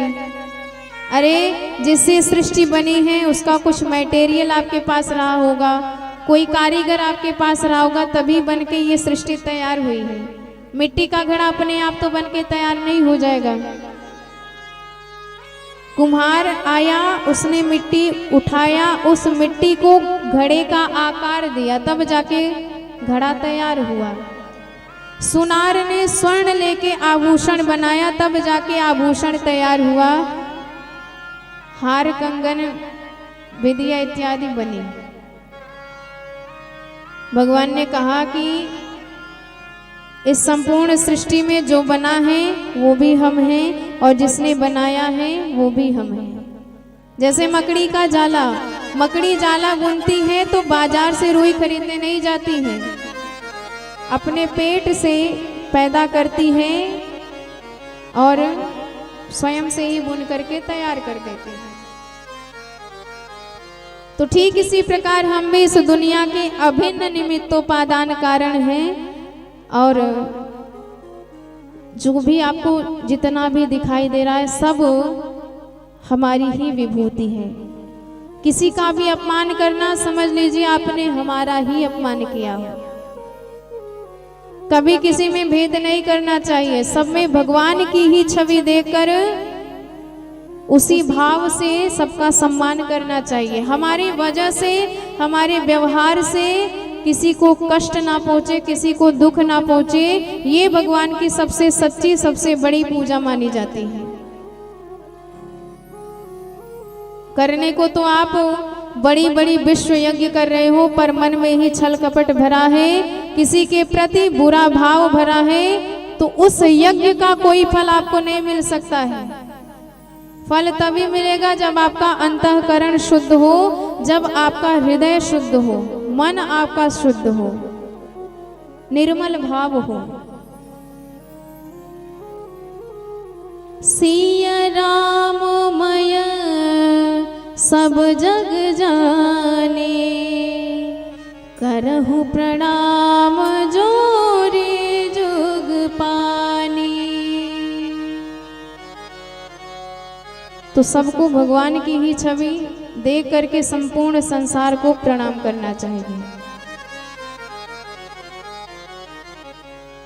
चतुश्लोकी भागवत में जो पहला श्लोक है, उस श्लोक की व्याख्या हमारे गोस्वामी जी ने यही करी है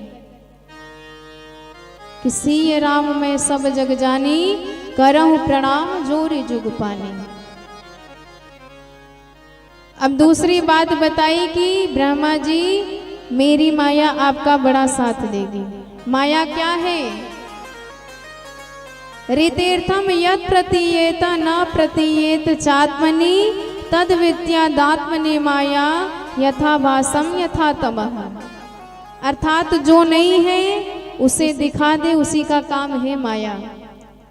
तो ये जगत नहीं है पर ये जगत दिखाई देता है, ये भगवान की माया की जादूगरी है। भगवान है पर भगवान दिखाई नहीं देते हैं, ये माया का काम है। और बिना माया के काम, बिना माया की सृष्टि भी नहीं चलेगी, क्योंकि जब माया होगी ही नहीं तो सभी शुद्ध हो जाएंगे, बुद्ध हो जाएंगे, मुक्त हो जाएंगे। तो विशुद्ध सोने से गहने नहीं बनते हैं, कुछ ना कुछ मिलावट करनी पड़ती है। तो जब इस संसार में माया की मिलावट हुई, तब जाके हमारी बुद्धि में कुछ ना कुछ दोष आया, विकृति आई, तब हमारा जन्म हुआ और तब ये भगवान की सृष्टि की प्रक्रिया चालू है, प्रारंभ है।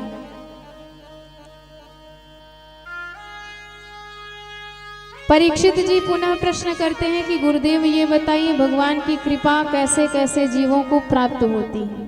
क्या योग्यता होनी चाहिए हम पे कि भगवान की कृपा हमें मिल जाए? तो इसके उत्तर में सुखदेव जी कहते हैं कि परीक्षित भगवान की कृपा कब कैसे किन जीवों पर हो जाए कहना बड़ा कठिन है।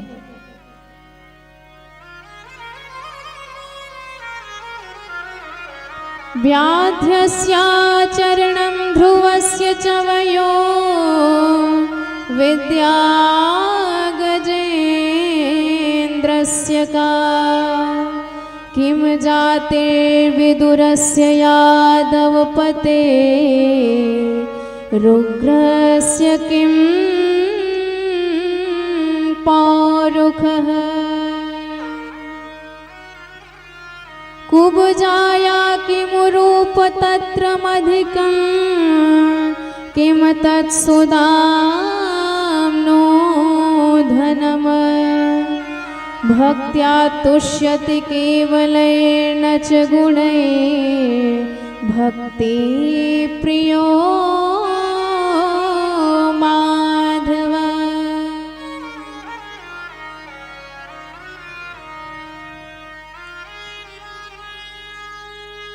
जरा ये बताइए, कई लोग कहते हैं कि भगवान की कृपा जो ऊंची जाति के होते हैं उन पर होती है। तो हमारे विदुर जी महाराज कौन सी जाति के थे? शूद्र जाति के थे, दासी पुत्र थे। पर भगवान ने दुर्योधन का मेवा त्याग करके विदुर जी की सेवा स्वीकार करी। तो ये भी तर्क आप नहीं लगा सकते। कई लोग कहते हैं कि भगवान उन्हें मिलते हैं जिनका आचरण सब तरह से पवित्र होता है, शुद्ध होता है। तो जरा ये बताइए, एक बहेलिये का आचरण कहाँ से शुद्ध था? भगवान उन्हें भी मिल गए। कई लोग कहते हैं कि भगवान उन्हें मिलते हैं जो पढ़े लिखे होते हैं, विद्वान होते हैं। तो गजेंद्र कौन से यूनिवर्सिटी से डिग्री लेके आया था? एक बार कमल चढ़ा के भगवान को पुकारा, नाम भी नहीं लिया, बिना नाम सुने करुणा निधान दौड़े चले आए। तो ये तर्क भी आप नहीं लगा सकते हैं। कई लोग कहते हैं कि भगवान उन्हें मिलते हैं जो वृद्ध हो चुके हैं, जिनकी दाढ़ी सफेद हो चुकी है। तो हमारे प्रहलाद जी को कैसे मिल गए भगवान? ध्रुव जी को कैसे मिल गए भगवान? इसलिए ये तर्क भी आप नहीं लगा सकते हैं। कई लोग कहते हैं भगवान धनवानों को, रूपवानों को मिलते हैं। तो हमारे सुदामा जी कौन से लखपति थे?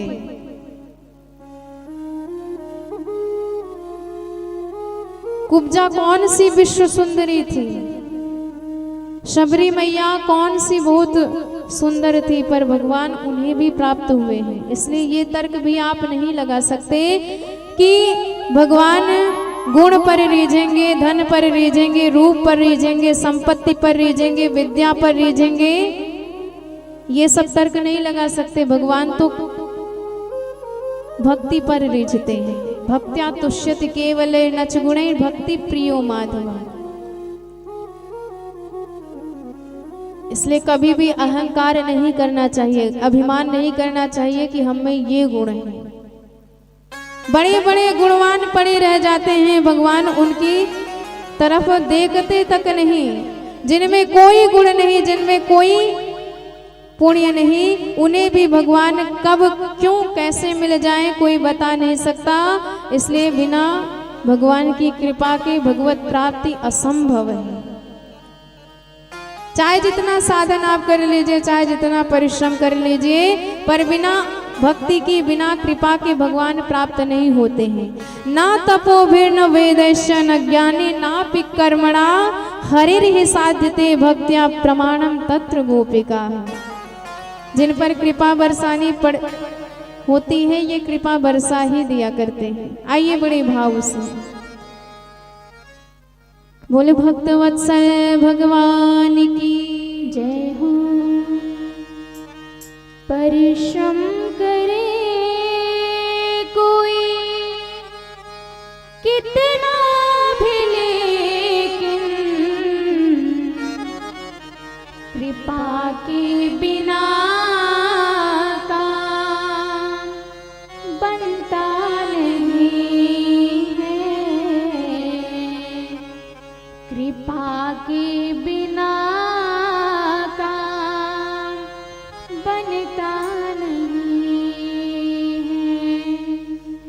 परिश्रम करे कोई कितना भी लेकिन कृपा के बिना काम बनता नहीं है। कृपा के बिना बनता नहीं।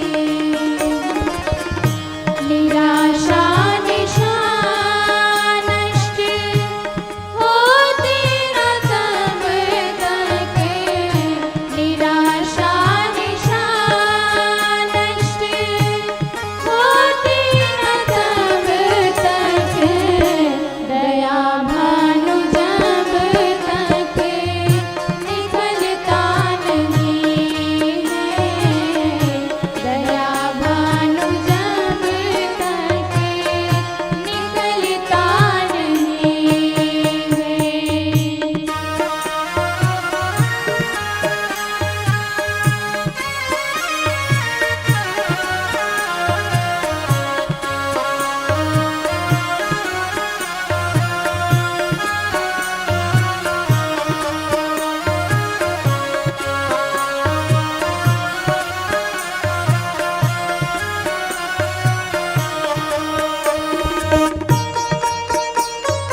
उसका भान होने लगता है।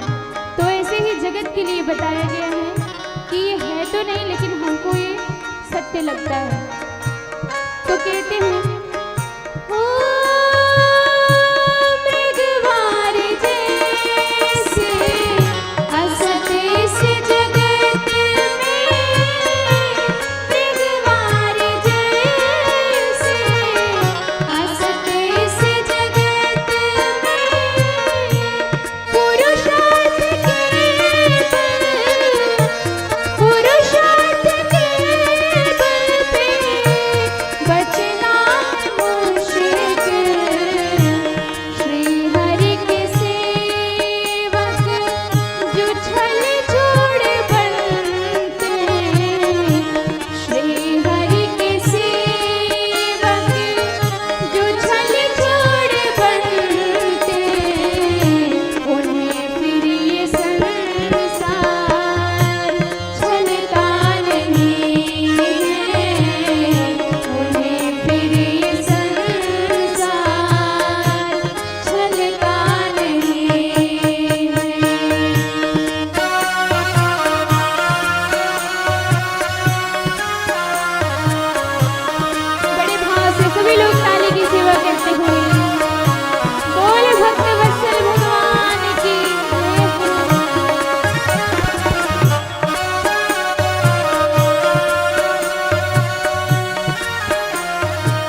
बोल भक्तवत्सल भगवान की जय हो। इसलिए बिना कृपा के हमारा जीवन कभी नहीं चल सकता है। लाख साधन हो पर कृपा तो अवश्यम भावी है। तृतीय स्कंध में प्रवेश करते हैं जिसमें वर्णन आता है विदुर जी महाराज जो धर्मज्ञ हैं, धर्म के ही स्वरूप हैं, धृतराष्ट्र को बार बार समझा रहे हैं कि महाराज ये दुर्योधन आपका पुत्र, इसी की वजह से महाभारत का युद्ध हो रहा है। इसलिए शास्त्र कहते हैं यदि एक व्यक्ति के त्याग से संपूर्ण राष्ट्र की सुरक्षा हो रही हो तो उसका त्याग कर देना चाहिए, छोड़ दीजिए दुर्योधन को। यदा तु साधून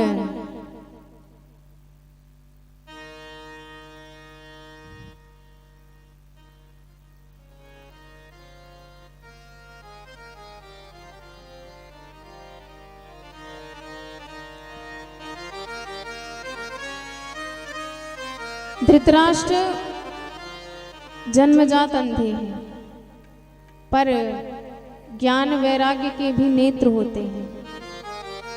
साधारण नेत्र ना हो आपके पास, ज्ञान हो, वैराग्य हो, तो वह व्यक्ति प्रज्ञावान, चक्षुवान माना जाता है, नेत्रवान माना जाता है।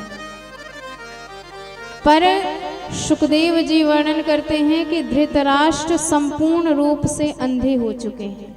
बाहर के नेत्र तो इनके थे ही नहीं, पर आज ज्ञान वैराग्य की भी आंखें इनकी चली गई, फूट गई। मोह का इतना पर्दा लग गया है कि दुर्योधन को छोड़ना ही नहीं चाहते हैं। यदा तु राजन स्वसुतान साधून पुष्णन् धर्मेण विनष्ट दृष्टिः भ्रातुर्यविष्ठस्य सुतान् विबन्धो प्रवेश्य लाक्षा भवने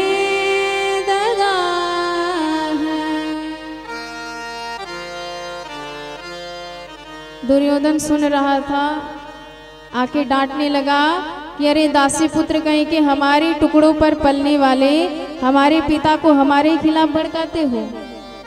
कयेन मत्रम पजुहाव जिह्यम दास्या सुतम यद बलिनैव पुष्ट। भाग जाओ यहाँ से। विदुर जी ने कहा जहाँ धर्म का सम्मान ना हो वहां धर्म को चले जाना चाहिए। तुरंत धनुष डेहली पर रख दिया कि ना तो हम आपकी तरफ से रहेंगे ना तो हम पांडवों की तरफ से रहेंगे। निष्पक्ष होके चले गए विदुर जी महाराज। काफी दिन व्यतीत होने के बाद यमुना तट पे उद्धव जी से भेंट हुई। उद्धव जी से पूछा महाभारत का हाल। उद्धव जी ने कहा कि पांडवों को तो विजय प्राप्त हुई और भगवान भी संपूर्ण कार्य संपन्न करा के अपने परम धाम गए, पर विदुर जी सरकार जाते जाते आपको याद करके गए हैं कि विदुर ने मेरी बड़ी सेवा करी थी, इसलिए आपके लिए कुछ संदेश मैत्रेय मुनि के पास रख छोड़ा है। सुनते ही नैनों में प्रेम जल बरसने लगे कि मैंने किया ही क्या था सरकार के लिए। अरे मेरी पत्नी ने प्रेम की अधिकता में छिलके ही खिला दिए सरकार को। धन्य है सरकार, उसी के ऋणिया हो गए। भगवान पदार्थों के भूखे नहीं हैं, भगवान भाव के भूखे हैं। भाव का भूखा हूँ मैं, भाव ही बस सार है। भाव से हमको भजो तो भव से बेड़ा पार है। पर हम भगवान को भाव नहीं देते हैं। भगवान को पदार्थ दिखाते हैं कि महाराज बहू के बेटा हो गया तो आपको 10 किलो लड्डू का भोग लगाएंगे। मानो भगवान आपके लड्डू के लिए भूखे बैठे हो, आप लड्डू चढ़ाओगे तो बेटा देंगे। अरे प्रेम से कह दो। यदि भक्त प्रेम से कुछ कहता है तो सरकार विक्रीणेते स्वमात्मानं भक्तेभ्यो भक्त वत्सलः, एक अश्रु की बिंदु पर ही भगवान अपने आप को बेच देते हैं भक्त के हाथ में। कोई तुलसी दल ही समर्पित कर दे तो बेच देते हैं अपने आप को उस भक्त के हाथ में। क्या कीमत लगाओगे आप भगवान की? उनसे बड़ा अनमोल इस जगत में कोई नहीं है। विदुर जी सीधे मैत्रेय जी के पास आए और एक ही प्रश्न किया कि महाराज ये बताओ सुख किसे कहते हैं? क्योंकि सुखी सारी दुनिया होने चाहती है पर सुखी कोई है नहीं। सुखाय कर्माणि करोति लोके न तै सुखम वान्यदुपारमं वा विन्देत भूयस्ततैव दुःखम् यदत्र युक्तम् भगवान वदेन्नः। जब हमारे पास कुछ नहीं था, खूब मेहनत किया, परिश्रम करते करते करते करते झोपड़ी की जगह बिल्डिंग बन के तैयार हो गई। और ज्यादा मेहनत किया तो फिर गाड़ी भी चलने लगी। थोड़ा सा और परिश्रम किया तो अपने नाम की फैक्ट्री भी लग गई, कंपनी भी खुल गई। देखते देखते राजाओं महाराजाओं जैसा ठाट हो गया। पर जरा पूछो कि महाराज सुखी भय? एक ही उत्तर देंगे, कहाँ सुखी भय। अरे पहले जब कुछ नहीं था तो 10-10 घंटे नींद लेते थे और खूब बढ़िया चकाचक 10-10 रोटी खाते थे। पर आज जब सुखी हो गए, धन मिल गया, डॉक्टरों ने मना कर दिया, भोजन पे रोक लगा दिया कि ज्यादा तेल मसाला खाओगे, ज्यादा रसगुल्ला खाओगे तो फिर हमारी गारंटी नहीं। तो सूखे फुलके खाने पड़ते हैं। भोजन भी गया, नींद भी गई। नींद आती ही नहीं, बेचैन रहते हैं कि अभी वहां का काम बाकी है, अभी ये काम करना है, अभी तमाम प्रकार के कार्य याद आते हैं। चिंता भी लगी रहती है कि हमारी इतनी बड़ी प्रॉपर्टी कहीं कोई हड़प ना ले, हमारे बाद कौन संभालेगा इसे। तमाम प्रकार की टेंशन लगी रहती है। तो सुखी कहाँ हुए आप? दलदल में निकलने के लिए जितना ज्यादा मेहनत करोगे, प्रयास करोगे, दलदल में उतना ही ज्यादा फंसोगे, परेशान हो जाओगे। तो एक ही उपाय है सुखी होने का। इस संसार में आपको दुख के अतिरिक्त कुछ नहीं मिल सकता। दुखालयम शाश्वतम, ये दुखालय है, यहाँ से दुख ही मिलेगा। सुख चाहते हो तो सच्चिदानंद भगवान की शरण में जाओ। उनकी शरण में सुख के अतिरिक्त आपको कुछ नहीं मिल सकता। और इस संसार में चाहे जितना माथा पटकोगे, दुख के सिवा कुछ नहीं मिलेगा। देखिए हमारे भवन में मंगल कब तक है? हमारे जीवन में मंगल कब तक है? आनंद कब तक है? आपके जीवन में मंगल तब तक है जब तक आप मंगल भवन से जुड़े हो। जब तक आप आनंद सिंधु से जुड़े हो तब तक आपके जीवन में आनंद है। बल्ब में लाइट तब तक है जब तक इसका कनेक्शन, इसके तार का कनेक्शन पावर हाउस से जुड़ा हुआ है। और जहाँ कनेक्शन कट हुआ तो सारी ऊर्जा, इसकी सारी शक्ति नष्ट हो जाएगी। तो ठीक इसी प्रकार हमारे जीवन में आनंद मंगल तभी तक है जब तक हम भगवान से जुड़े हैं। और जब इनसे विमुख हो जाते हैं तो अपने आप दुख आने लगते हैं जीवन में। तो प्रसन्न करना है तो आप भगवान को प्रसन्न करिए ना, संसार को मत प्रसन्न करिए, जगत को मत प्रसन्न करिए, जगत को मत रिझाइए, जगन्नाथ को रिझाइए, अपने आप कल्याण हो जाएगा।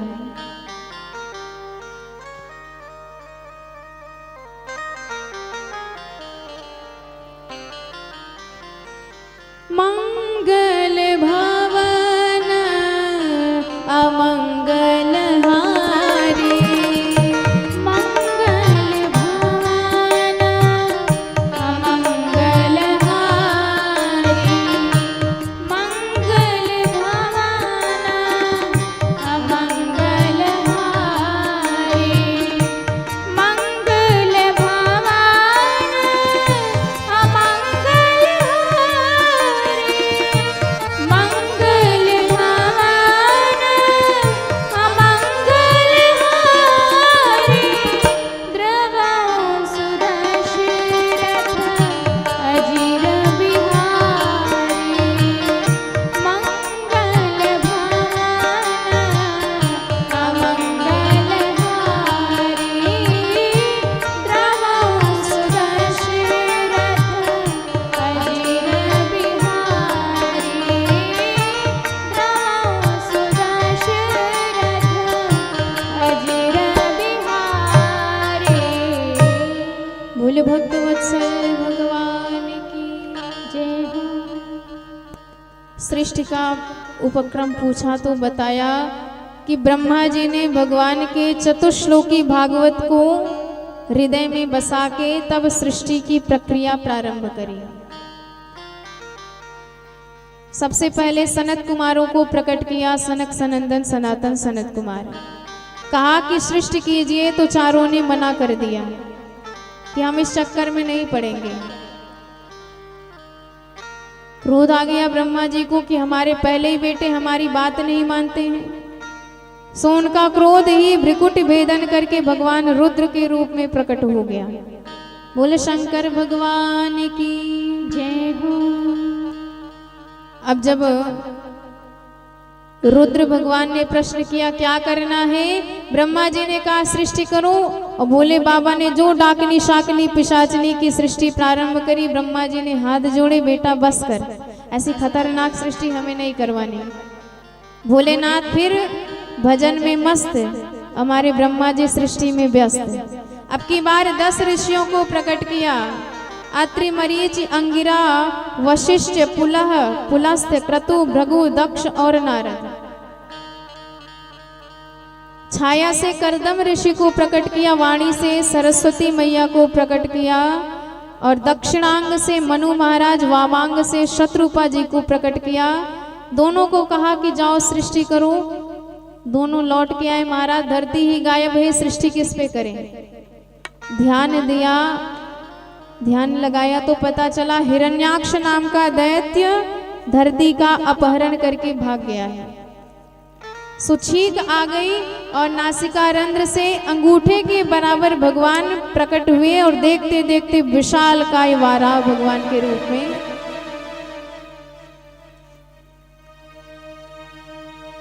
प्रकट हुए। बोल वाराह भगवान की जय हो। प्रश्न हुआ कि ये वाराह भगवान कौन है, हिरण्याक्ष कौन है, जिसके लिए भगवान ने ऐसा विचित्र वेश धारण किया। तो बताया कि एक बार सनत कुमार चारों भाई मिलकर के भगवान के धाम पहुंचे, भगवान का दर्शन करने के लिए जाने लगे। भीतर तो द्वारपाल जय और विजय दोनों ने लाठी दिखा दी कि अभी भगवान आपको नहीं मिलेंगे।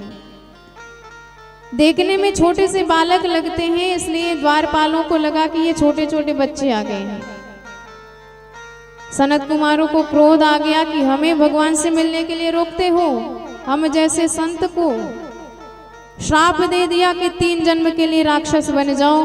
अब जब गिड़गिड़ाने लगे, रोने की आवाज भगवान ने भीतर से सुनी, तो प्रकट हो गए द्वार पर और संतों की खूब महिमा गाई, उन्हें शांत किया, समझाया बुझाया। एतौ तौ पार्षदो मह्यम जयो विजय एव च कदर्थीं कृत्य मां वदो बहव क्रातामतिक्रमः।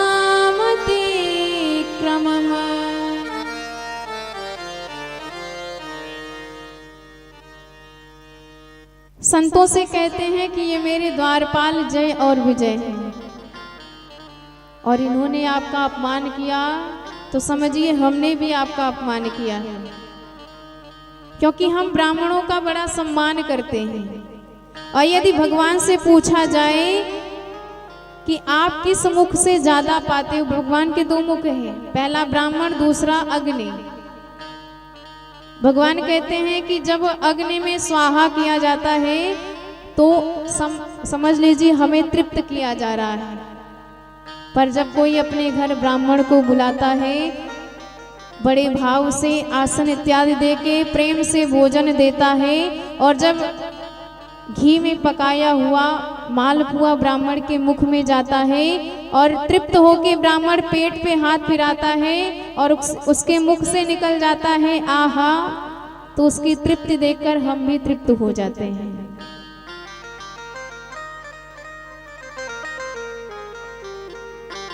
नाहम तथात्म यजमान हविर्विताने न स्यो तद्रिता प्लुत मदन हुत भूंग मुखे न। खूब महिमा गाई भगवान की, भगवान ने उनकी। तो वही जय और विजय जिन्हें संतों का श्राप लगा है, राक्षस बनके दिति मैया के गर्भ से पैदा हुए। और एक कारण और है इनकी राक्षस बनने का। एक बार दिति मैया सायंकाल के वक्त कश्यप जी के पास आई और रति याचना करने लगी। कश्यप जी ने समझाया, देवी शाम के वक्त शास्त्रों ने 4 काम वर्ज्य बताए।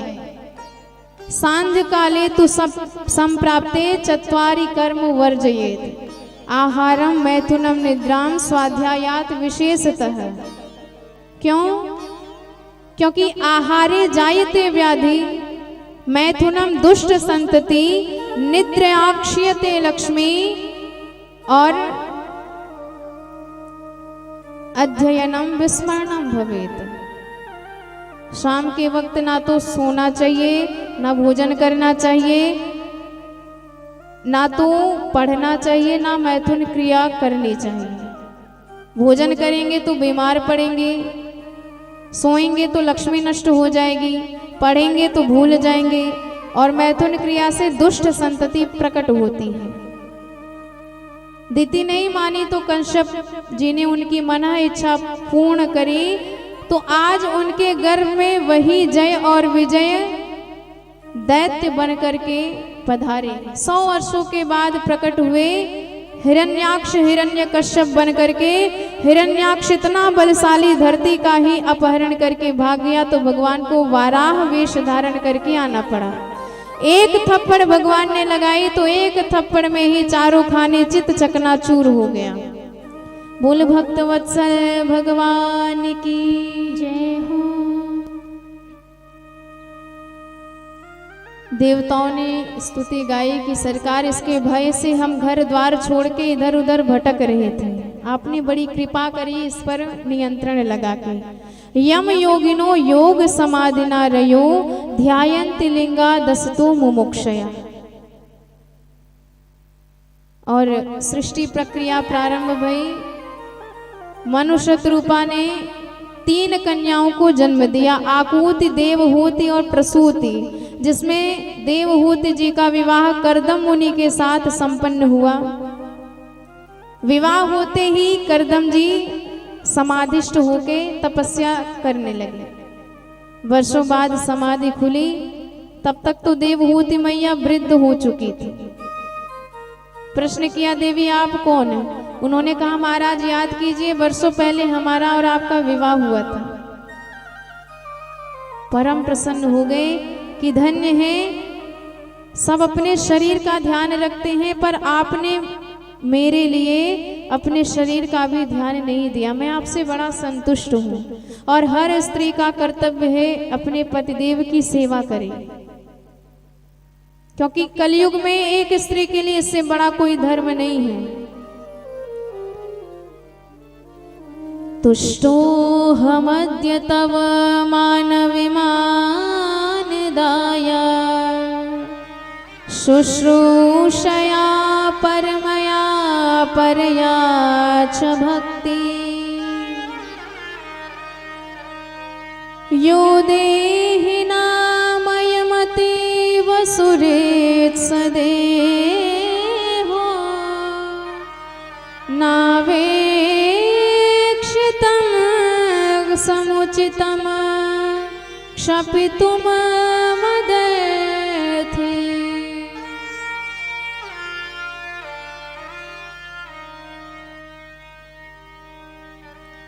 तो देवहूति मैया कहती है कि महाराज मेरी यही इच्छा है कि हम गृहस्थ हुए हैं तो एक संतान हमारी है। करदम जी ने एक विमान प्रकट किया और उसी विमान में कालांतर में भोग करते हुए 9 कन्याओं को जन्म दिया। और जब पुनः जाने लगे देवहूति मैया ने चरण पकड़ लिए, महाराज ये तो कन्याएं हैं, विवाह के बाद ससुराल चली जाएंगी, आप तपस्या करोगे, घर में तो मैं ही अकेली बचूंगी, कम से कम एक पुत्र होना चाहिए जो मेरे साथ रहे, मेरे बुढ़ापे का सहारा बने। करदम जी को अचानक से याद आया कि मुझे भगवान ने वचन दिया था कि करदम जी आप विवाह कीजिए, मैं स्वयं आपके घर बेटा बन के आऊंगा। इसलिए देवहूति तुझे चिंता करने की आवश्यकता नहीं है, क्योंकि तू तो साक्षात नारायण की जननी बनने वाली है। सहाहम स्वांश कलया त्वद वीर्येण महामुने तव क्षेत्रा देवहूत्या प्रणेष्ये तत्व संहिता। जैसे नवधा भक्ति के बाद साक्षात भगवान प्रकट हो जाते हैं, ऐसे नव कन्याओं के बाद अब की साक्षात भगवान ही कपिल के रूप में प्रकट हो गए। बोल कपिल भगवान की जय हो।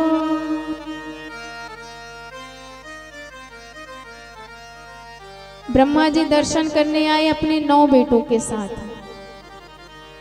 दर्शन किया, करदम जी से कहा कि महाराज आपके घर 9 कन्या, हमारे घर 9 बेटा, घर बैठे जोड़ी बन गई, ना आपको भटकना पड़ेगा ना हमें भटकना पड़ेगा।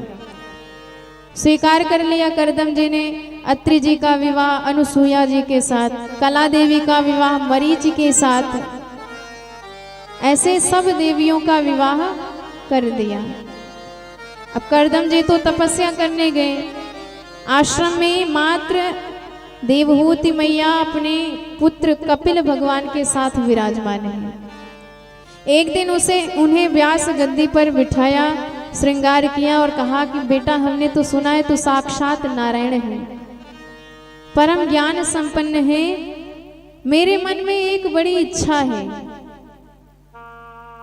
मैं अपने पूरे जीवन के समय में ठाट से रही हूँ, कोई दुख मुझे नहीं मिला है, हर प्रकार की सुख सुविधा, हर प्रकार के विषय भोग प्राप्त किए मैंने, पर आज भी मेरा मन अतृप्त रहता है, आज भी मेरा मन संतुष्ट नहीं हो पाता है। क्या कारण है इसका? एक काम कर, तू अपने ज्ञान की कुठार उठा और मेरे मन में जो अज्ञानता का वृक्ष पनप रहा है उसे जड़ सहित काट के फेंक दे। निर्विण्णा नितरम भूमन असद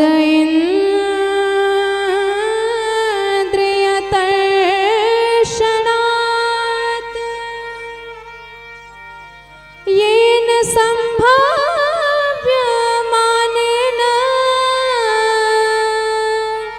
प्रपन्नान्धम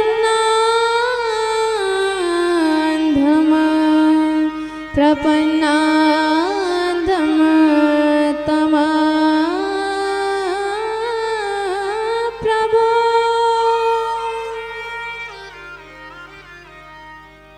आज देवहूति मैया भगवान से प्रार्थना कर रही है, विनय कर रही है कि मैं आपकी शरण में आई हूँ, और जो भगवान की शरण में आता है कभी भी खाली नहीं जाता है। बोले भक्त वत्सल भगवान की जय हो। तम त्वां गताहं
त्वां गताहं शरणं शरण्यम्।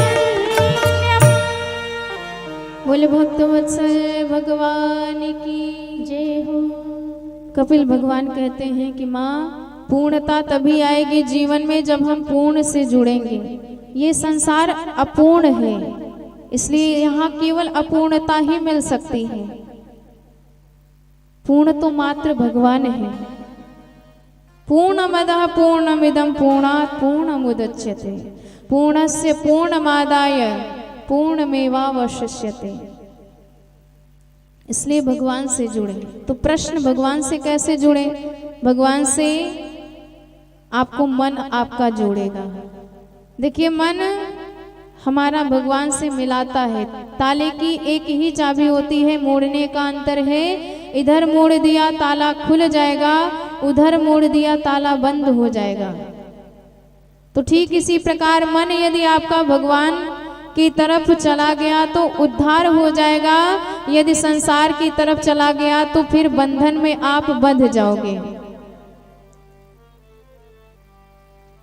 तो एक ही उपाय है कि आप संतों की संगति करिए, क्योंकि संत भगवान की इतनी महिमा सुनाएंगे, सुन सुन के आपका मन उनका दीवाना हो जाएगा। एक बार मन ने इस रस का पान कर लिया तो फिर कभी भी उस रस से दूर नहीं हट पाएगा। उस रस के आगे सारे विषय रस फीके पड़ जाते हैं। सताम प्रसंगान मम वीर्य संविदो भवंत हृत कर्ण रसायनम कथा तज्जोषणा दाश पवर्ग वर्त्मनि श्रद्धा रतिर भक्ति अनुक्रमिष्यति। पहले आप भगवान की महिमा सुनेंगे संतों के मुख से। महिमा सुन सुन के आपका मन भगवान का दीवाना हो जाएगा, भक्ति आपकी जागृत हो जाएगी। और एक बार मन आपका भगवान से जुड़ गया तो फिर कभी भी वह बंधन टूटने वाला नहीं है। आप चाह के भी अपने आप को मुक्त नहीं कर पाओगे भगवान के चंगुल से। ये बांके बिहारी लाल जिसे फंसाते हैं फिर उसे कभी छोड़ते नहीं हैं। भगवान ने कहा कि मुझे अपने भक्त ज्यादा प्यारे हैं, इतने प्यारे हैं कि उतना तो मुझे ब्रह्मा भी नहीं प्यारा है, मेरे भोलेनाथ भी उतने ज्यादा मुझे प्रिय नहीं है, अपने दाऊ भैया भी उतने प्रिय नहीं है, अपनी श्री जी भी उतनी प्रिय नहीं है जितने मुझे मेरे भक्त प्यारे हैं।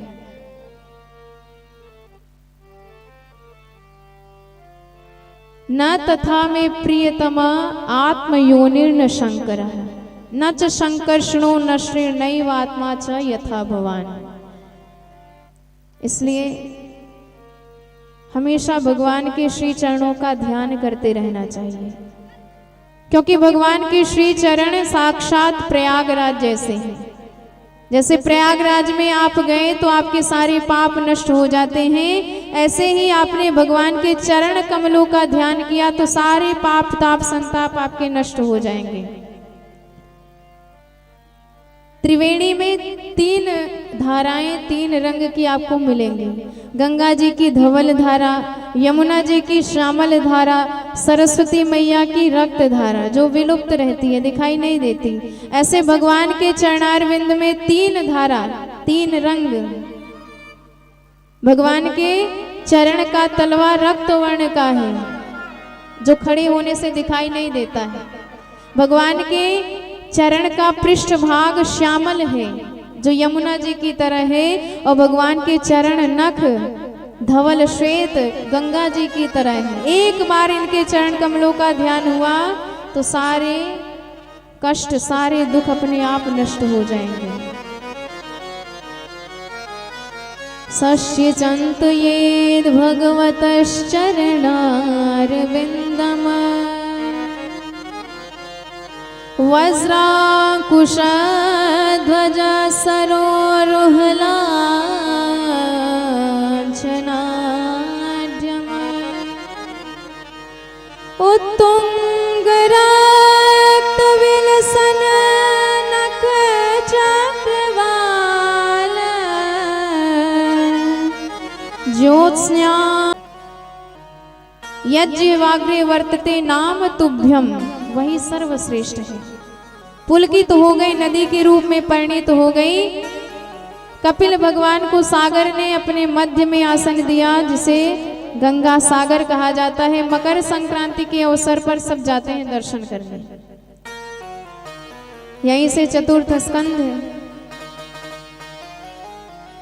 मनु शत्रुपा की 3 कन्याएं। आपूति जी का विवाह रुचि प्रजापति के साथ हुआ, जिनके घर साक्षात भगवान यज्ञ नारायण बन के प्रकट हुए, जिनका विवाह दक्षिणा जी के साथ। तो दक्षिणा जी भगवान की अर्धांगिनी है, बिना दक्षिणा के यज्ञ कभी पूर्ण नहीं होता है। बोले यज्ञ नारायण भगवान की जय हो। प्रसूति जी का विवाह दक्ष प्रजापति के साथ हुआ, जिनकी 16 कन्याएं 13 धर्म को ब्याही गई। तो धर्म की मूर्ति नाम की पत्नी से भगवान नर और नारायण प्रकट हुए, जो बद्री विशाल में विराजमान है। बोले नर नारायण भगवान की जय। स्वाहा जी का विवाह अग्निदेव के साथ हुआ, स्वधा जी का विवाह पितरों के साथ हुआ, और सबसे छोटी सती जी का विवाह देवादिदेव महादेव के साथ हुआ। पर इनकी कोई संतति नहीं हुई, क्योंकि सती जी ने अपने प्राणों का त्याग कर दिया था भगवान के विरोधी हवन में। तो विदुर जी ने प्रश्न किया, महाराज ऐसा क्यों हुआ?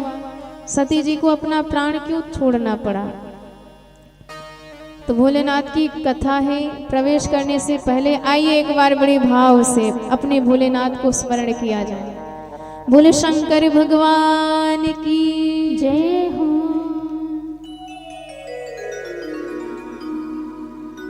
ओ शरण तिहारी भोले, शरण तिहारी,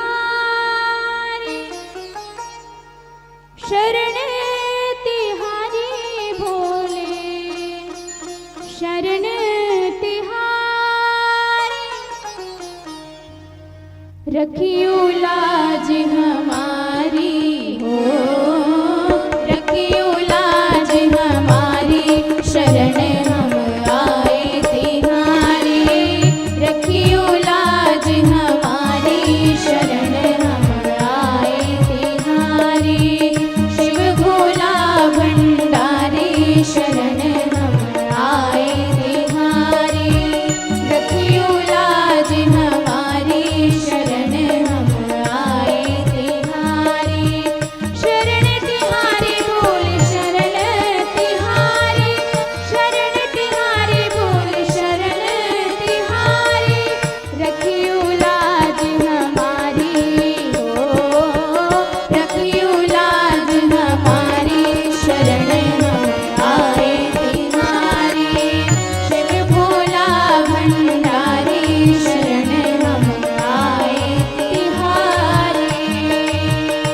माला हो तो उसकी क्या शोभा है। गले में सोहे सर्पों की माला,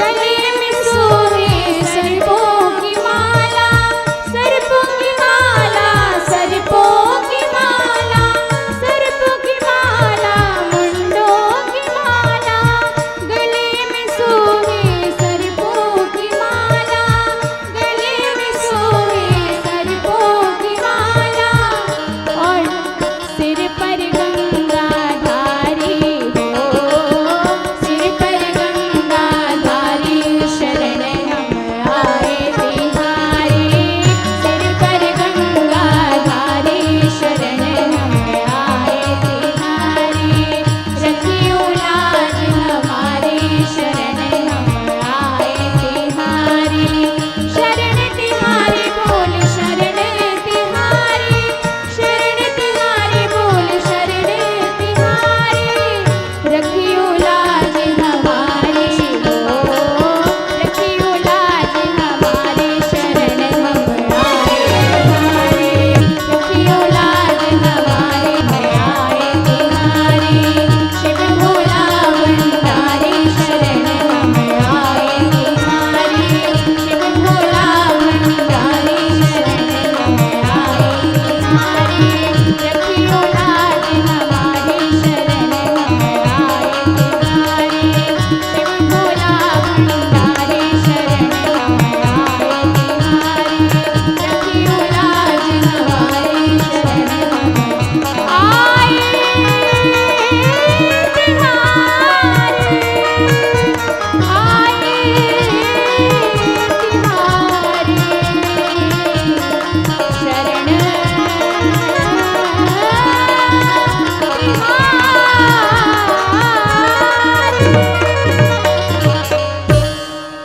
बोलो शंकर भगवान की जय हो।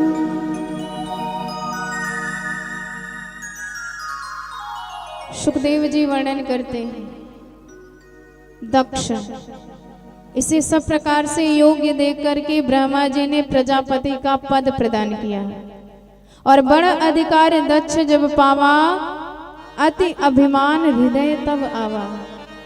संसार में ऐसा कोई व्यक्ति नहीं है जो पद पाने पर मद से न भर जाए। पद पाने पर यदि आप भगवान के पद से जुड़े हो तभी तक उद्धार है, और जहां आपने पद छोड़ा भगवान का तो मद से भर जाओगे।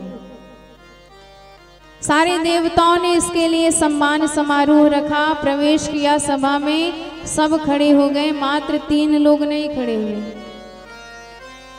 तो जो अभिमानी है, अभिमानी व्यक्ति मात्र ये देखता है कि किसने हमारा सम्मान नहीं किया है, और जिसने किया है उसकी तरफ इसकी दृष्टि नहीं जाती। हजारों लाखों खड़े हैं, वो नहीं देख रहा है, जो नहीं खड़ा है उसी पर दृष्टि गई। नारायण प्रभु तो हमारे इष्ट हैं, कोई बात नहीं। ब्रह्मा जी तो पिताजी हैं, तो ये भी उचित नहीं कि पिताजी बच्चों के सामने खड़े हो जाएं। पर ये शंकर क्यों नहीं खड़ा हुआ, ये तो मेरा दामाद लगता है। तो इतना अहंकार कि वैसे तो सभापति का भाषण सबसे अंत में होता है, पर इसने बैठते ही गद्दी पर बोलना चालू किया। श्रूयतां ब्रह्मर्षयो में सहदेवा सहाग्नयः साधूनां ब्रुवते वित्तम न ज्ञानान् चमत्सरात्।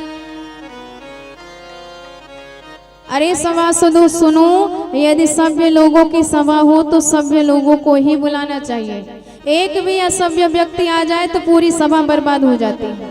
एक मछली पूरे तालाब को गंदा करती है।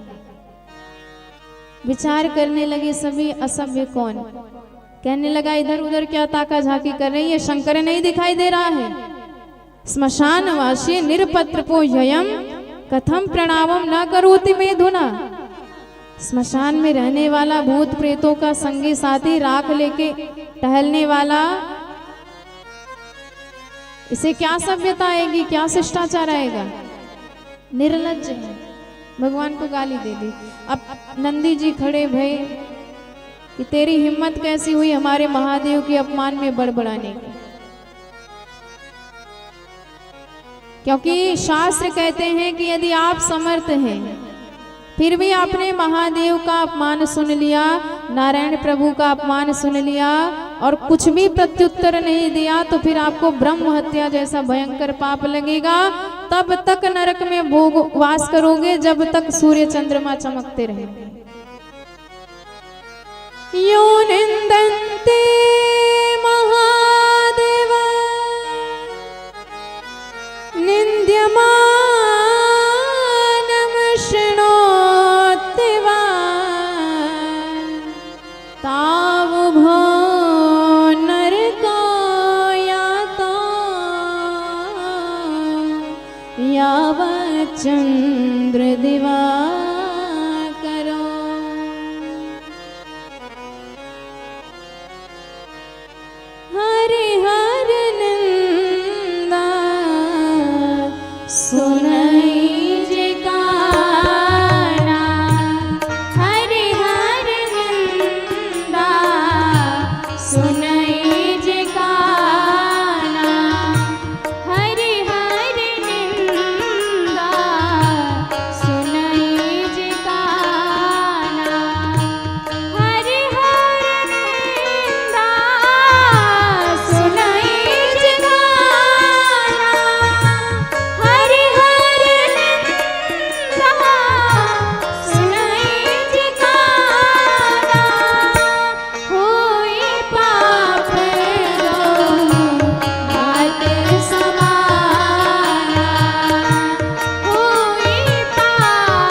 भक्तवत्सल भगवान की जय हो। पर भोलेनाथ ने कहा कि भाई ससुराल वाली बात है, ससुराल की गाली सबको खानी पड़ती है। फर्क सिर्फ इतना है, सब शादी में खाते हैं, हम शादी कितने बरस बाद खा रहे हैं। सबको सासू मैया सुनाती है, हमारे ससुर जी हमें सुना रहे हैं। नंदी जी ने कहा तो ठीक है, ये बात है तो आप सुनिए शांत। पर दक्ष का क्रोध बढ़ता ही गया। दक्ष ने अंततो गत्वा महादेव को शाप दे दिया कि मैं इस शंकर को शाप देता हूं, इसे किसी भी यज्ञ में कोई भाग ना मिले। अब तो नंदी जी से रहा नहीं गया, तुरंत खड़े हुए कि तूने हमारे महादेव को शाप कैसे दिया? हम भी शाप देते हैं, तुझे भी बकरे का मुख लगे। अब तो दक्ष के पक्ष में भृगु हाथ फेरते हुए कि ससुर दामाद के लड़ाई के बीच में नंदी तू क्यों बोला? हम भी श्राप देते हैं कि सारे शिवगण पाखंडी हो जाए। अब तो शिव जी के गण खड़े हुए कि तुमने हमें कैसे पाखंडी कहा? हम भी श्राप देते हैं सारे ब्राह्मण भिखमंगा हो जाए। महादेव ने कहा हे भगवान, ये शाप समारोह हो रहा है कि स्वागत समारोह? सबका कारण हम ही है, इसलिए हम ही यहाँ से खिसक लेते हैं। महादेव ने सबको शांत कराया, लौट आए कैलाश पर। प्रभु से द्वेष करके दक्ष ने हरिद्वार के कनखल में एक विश्व यज्ञ का आयोजन किया। ब्रह्मांड भर के सारे छोटे मोटे देवी देवताओं को बुलाया गया, पर देवादिदेव महादेव को कोई चिट्ठी कोई पत्री नहीं। यज्ञ की तिथि आई तो सारे देवतागण विमान सजा सजा के हरिद्वार की तरफ भागने लगे, पर और देखिए विमान कैलाश पर से ही उड़ा रहे हैं। जानते हैं कि महादेव को नहीं बुलाया गया, फिर भी क्योंकि जब दो प्रेमियों के बीच में खटपट होती है तो तीसरे बड़ा आनंद उठाते हैं। सती मैया का मन डगमगाया, क्या कारण है? इशारे में पूछ बैठी। महादेव तो एकदम शांत प्रसन्न, कोई चिंता नहीं, पर स्त्रियों का स्वभाव होता है वैसा। गली में नैक बैंड बाजे निकल जाए तो पुरुषों को तो कोई लेना देना नहीं, पर देवियां तुरंत आ जाएंगी देखने के लिए कहाँ से बारात आई है, किसके घर जाएगी, दूल्हा कौन होगा, क्या क्या दहेज दिया जा रहा है, दुल्हन कौन बनेगी, किधर जाएगी। जब तक पूरी जन्म कुंडली ना निकाले इनके पेट का पानी ही नहीं हजम होता, आतुरता बनी रहती है। सती मैया ने भी इशारे से पूछा, बहन कहाँ चल दी? उसने कहा कि तेरे पिता ने यज्ञ का आयोजन किया और तू अभी तक ससुराल बैठी है। विचार करने लगी, मुझे तो बुलाया ही नहीं, पर चलो महादेव को मनाती हूँ, शायद मान जाए। तो आज महादेव के पास आके सती मैया प्रणाम करती हुई कहती हैं कि महादेव, ये सारे विमान आपकी ससुराल में जा रहे हैं। आपके ससुर जी ने एक विश्व यज्ञ का आयोजन किया है। प्रजापतेस्ते स्वसुरस्य सांप्रते निर्यापितो यज्ञ महोत्सव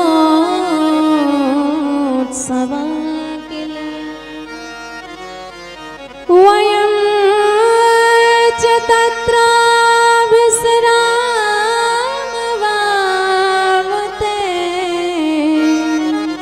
यद्यर्थिता मे विबुधा व्रजन्ति।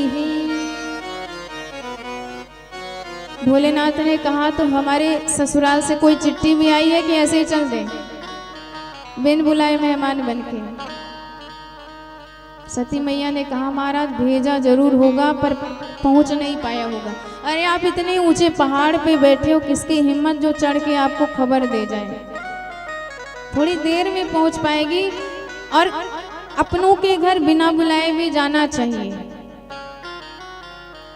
भोलेनाथ ने कहा जाना चाहिए, पर जहां हमें ना बुलाया गया हो, यदि हम प्रेम के नाते वहां भी दौड़े भागे चले जाएं और हमारे जाते उनके तन बदन में आग लग जाए देवी, ऐसा अपमान होता है कि फिर वह अपमान कभी भूला नहीं जाता है। घाव तो दूर हो सकता है औषधियों के बल पे, पर जो वाणी का घाव है, व्यवहार का घाव जो दिल पे बैठ जाता है, वो कभी भूला नहीं जाता है। मैं तो सह जाऊंगा लेकिन आप नहीं सह पाओगी, मैं आपका स्वभाव जानता हूं।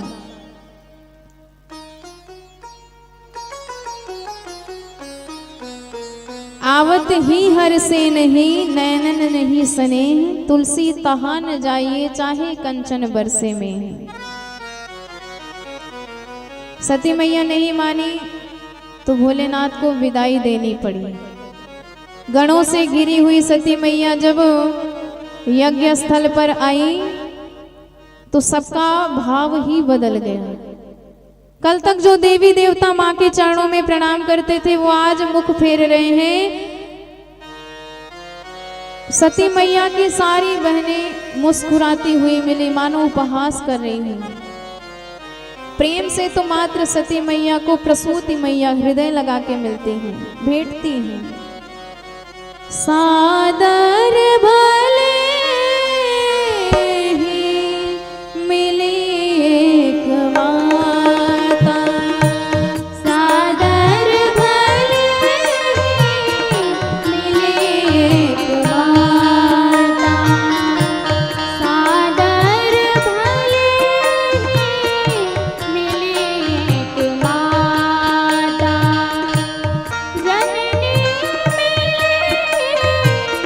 बहुत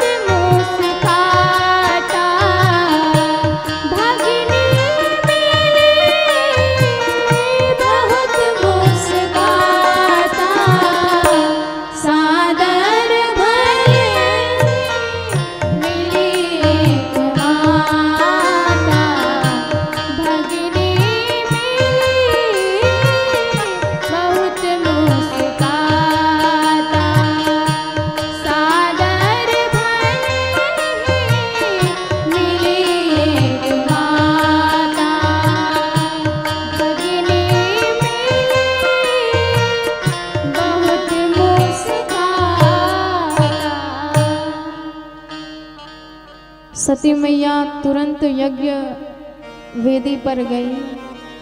वहां देखा तो छोटे छोटे देवी देवताओं के भाग, पर देवाधिदेव महादेव का कोई भाग नहीं। सती मैया अपना अपमान तो सह गई, पर अपने पति का अपमान उनसे नहीं सहा गया।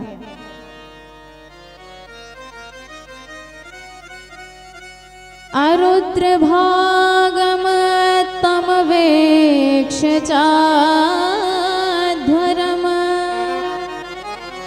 पित्रा च देवे कृत हेलनम विभु।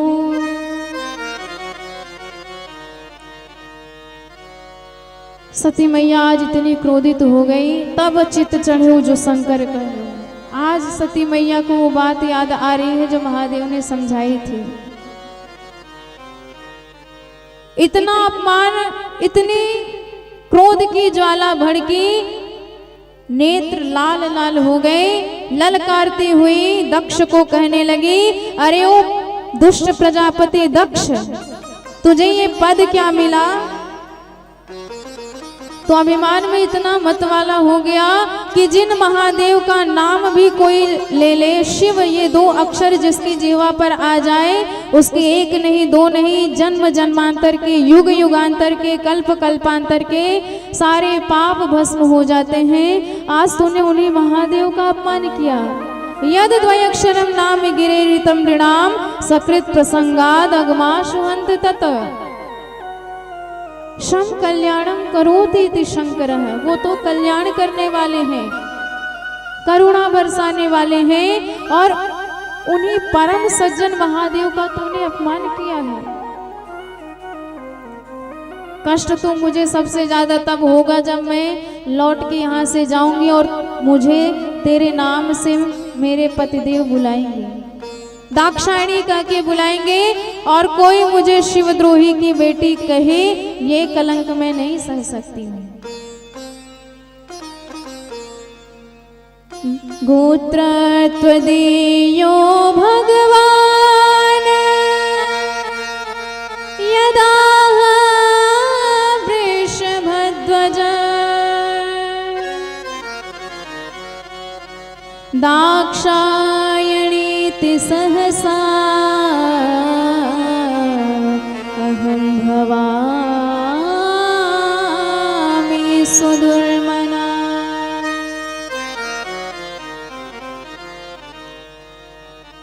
सती मैया कहती हैं कि ये कलंक तब तक नहीं मिटेगा जब तक मेरा ये शरीर नहीं छूटेगा। अपने जीते जी तो ये कलंक मैं जीवन में कभी नहीं ले सकती, मैं इस शरीर का परित्याग कर दूंगी। भोलेनाथ के चरणों का ध्यान करने लगी सती मैया। अतस्तवोत्पन्नमिदं कलेवरम न धारयस्ये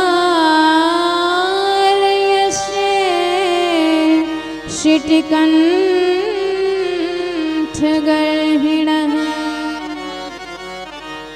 जग्धस्य मोहादिविषादिमन्दसे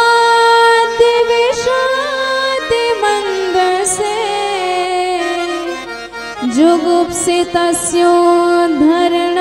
प्रचक्षते।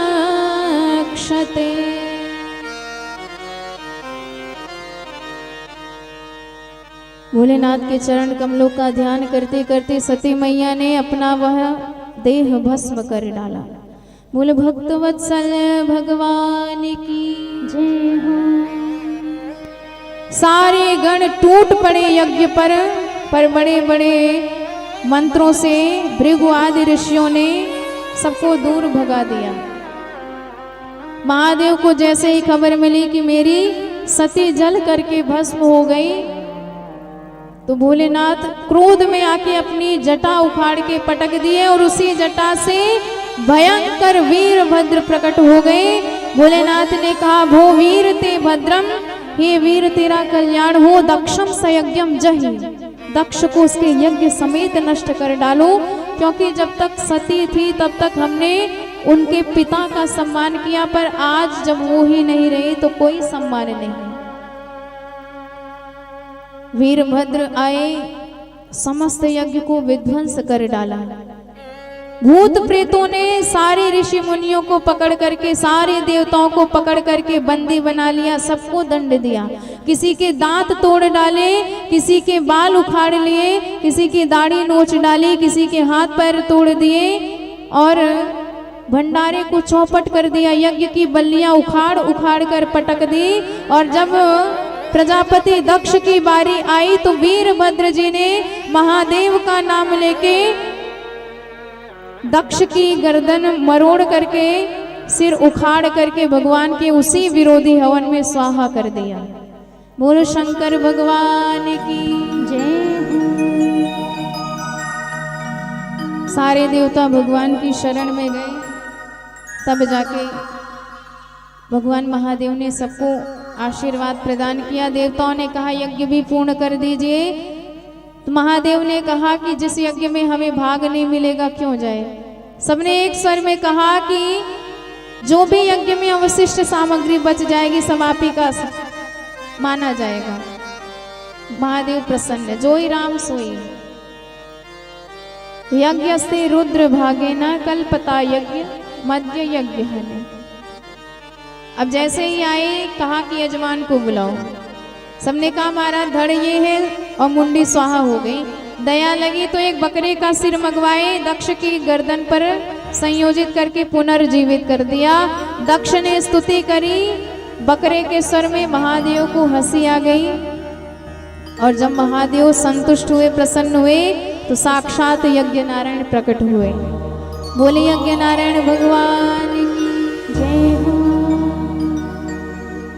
त्वं क्रतुस्त्वं हविस्त्वं होताशः स्वयं, त्वं हि मन्त्रसमिद्धर्भपात्राणि च, त्वं क्रतुस्त्वं हविस्त्वं होताशः स्वयं, त्वं हि मन्त्रसमिद्धर्भपात्राणि च, त्वं सदस्य द्विजो दम्पते देवता, अग्निहोत्रं स्वधा सोमयाजं पशु, त्वं सदस्य द्विजो दम्पते देवता, अग्निहोत्रं स्वधा सोमयाजं पशु, त्वं पुरागामृसाया महासुकृतो, दर्शया वल्मीवारणेन्द्रो यथा, त्वं पुरागामृसाया महासुकृतो, दर्शया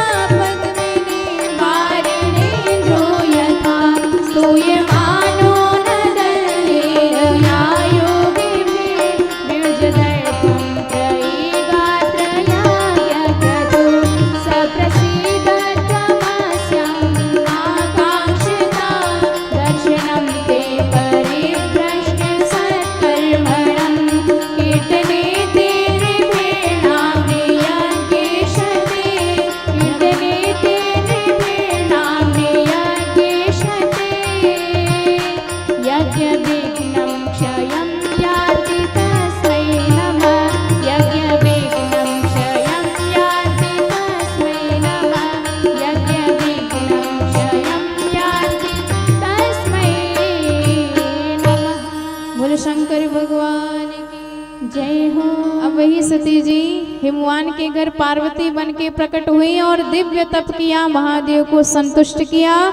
महादेव ने आशीर्वाद दिया, चिंता मत करिए, हम आपके घर दूल्हे बन के आएंगे। अब दूल्हा की तैयारी हो रही है, हमारे दूल्हे सरकार सजाए जा रहे हैं।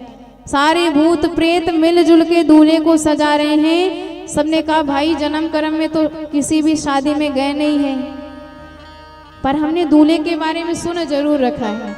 भाई दूल्हे सरकार हमेशा सिर पे मोर बांधते हैं, जिसके सिर पे मोर वही दूल्हा। तो मोर कहाँ से मिले?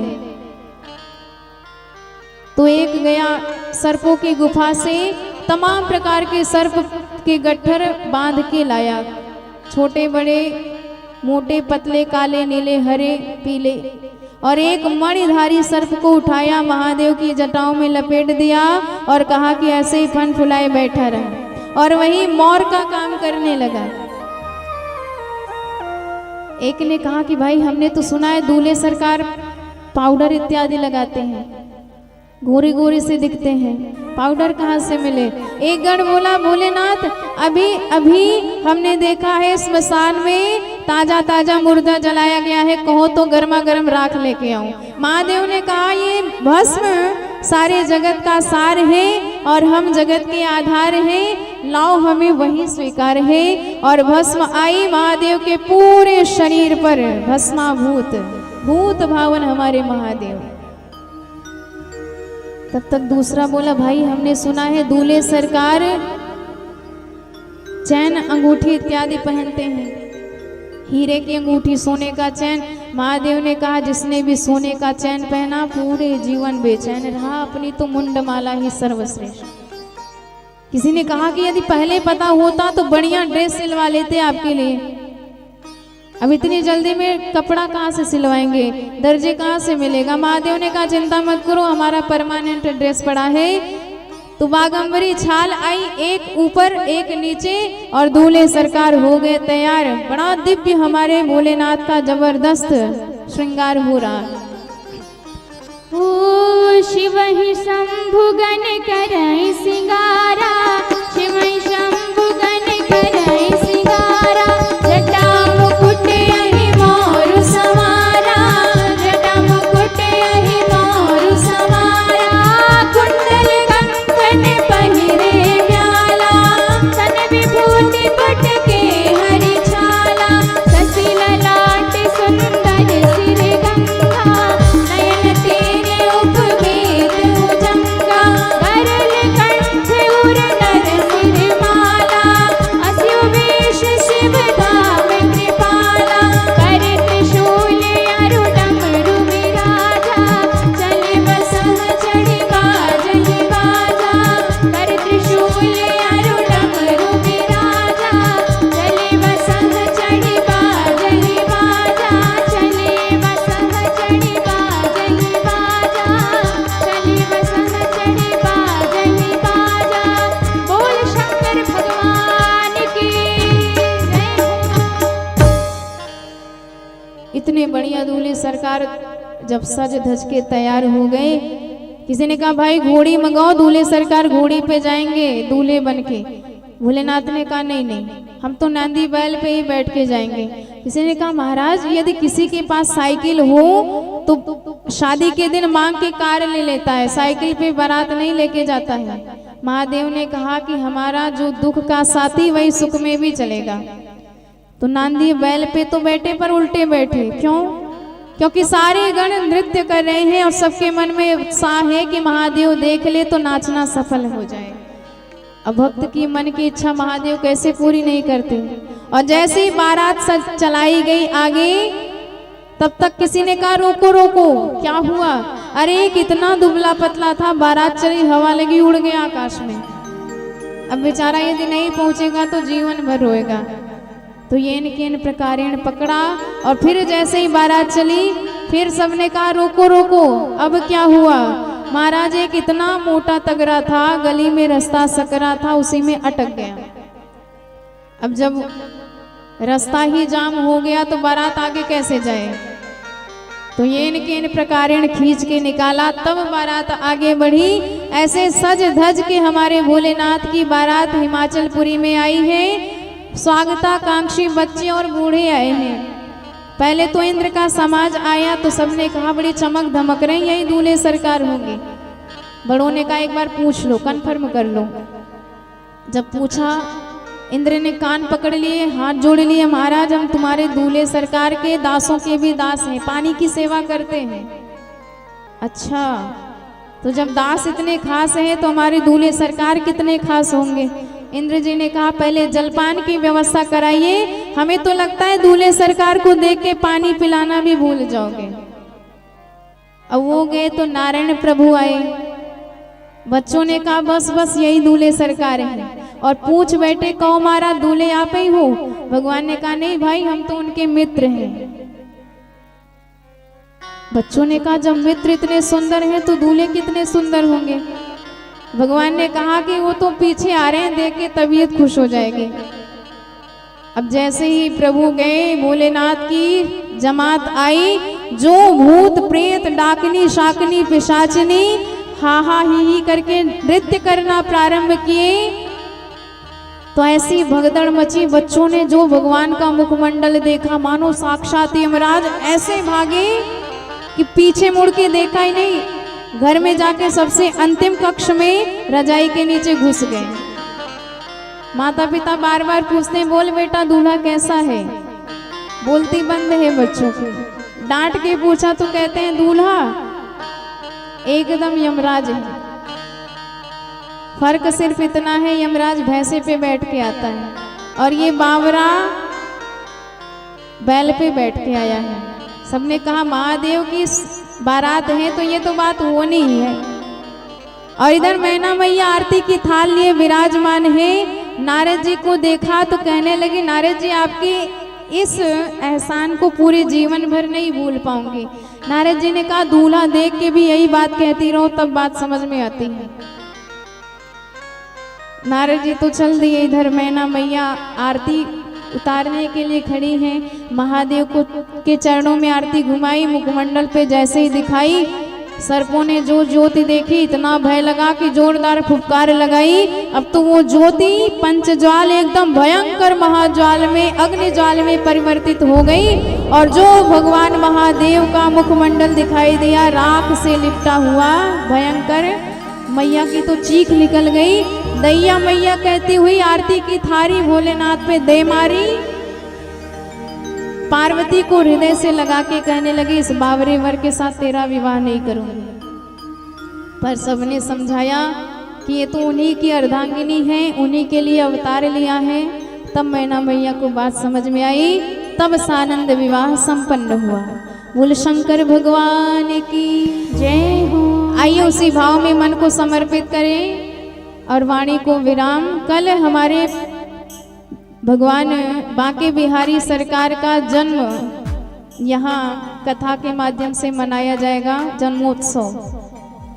तो ये जन्मोत्सव बड़ा अलौकिक होता है, इसलिए आप सब खूब भारी संख्या में आएंगे भगवान के इस प्राकट्य उत्सव में सम्मिलित होने के लिए, क्योंकि ये आनंद स्वर्ग में, वैकुंठ में, कैलाश में भी नहीं मिलता, मात्र कथा में ही मिल सकता है। तो यदि आप समय से आएंगे तो कथा भी समय से प्रारंभ होकर समय से विश्राम हो सकेगी। आप लोग थोड़ा देरी से आते हैं इसलिए कथा देर हो जाती है और शाम हो जाती है ज़्यादा। और सर्दी का समय है, ठंड का मौसम है, समय से विश्राम हो जाए तो बढ़िया है। इसलिए आप सब कल समय से अवश्य पधारें, समय का अवश्य ध्यान रखें। बोले भक्तवत्सल भगवान की जय हो। आज दूल्हा बने हैं मेरे भोलेनाथ, आज दूल्हा बने हैं। किनको किनको चलना है हमारे महादेव की बारात में? जरा हाथ उठा के बताइएगा किनको चलना है। इधर नहीं जाना है आप लोगों को, जाना है तो हाथ उठाइए और बड़े भाव से हमारे साथ गाइए, दोनों हाथों से ताली की सेवा करते हुए। आज दूल्हा बने हैं मेरे भोलेनाथ, आज दूल्हा बने हैं मेरे भोलेनाथ, आज दूल्हा बने हैं, आज दूल्हा बने हैं, आज दूल्हा बने हैं, आज दूल्हा बने हैं, आज दूल्हा बने हैं, आज दूल्हा बने हैं मेरे भोलेनाथ, आज दूल्हा बने हैं मेरे भोलेनाथ।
श्रीमद् भागवत महापुराण की जय हो। सभी भक्तजन अपने अपने स्थान पर खड़े हो जाएं। आइए हम सभी लोग मिलकर के भागवत भगवान की आरती करते हैं।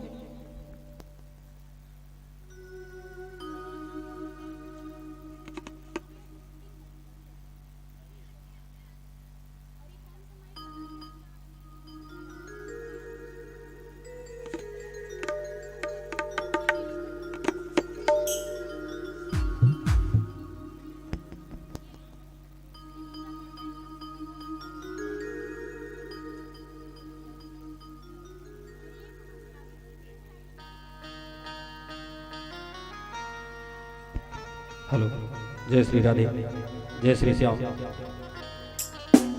हरि ओम। ज्वाला मालिन्ये नमः, ह्रीं रत्नेश्वर्यै नमः। जले ज्वाला, स्थले ज्वाला, ज्वाला पर्वतमस्तके, त्रैलोक्यव्यापिनी ज्वाला, ज्वाला देवी नमोस्तुते। जलेन मण्डलीकृत्य ॐ इदगो हविः प्रजननं मे अस्तु दशवीरगणगो स्वस्ताय आत्मसनि प्रजासनि पशुसनि लोकसन्यभयसनि अग्निः प्रजां बहुलां मे करोत्वन्नं पयोरेतु अस्माशु धत्त।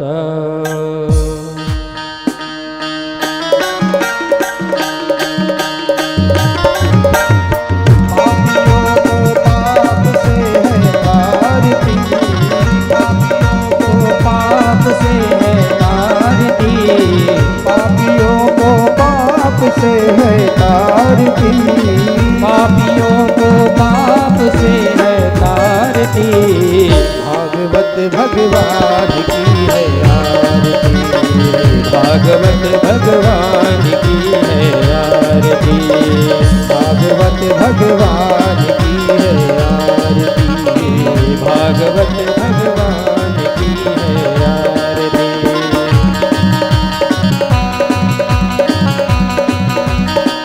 जय हो।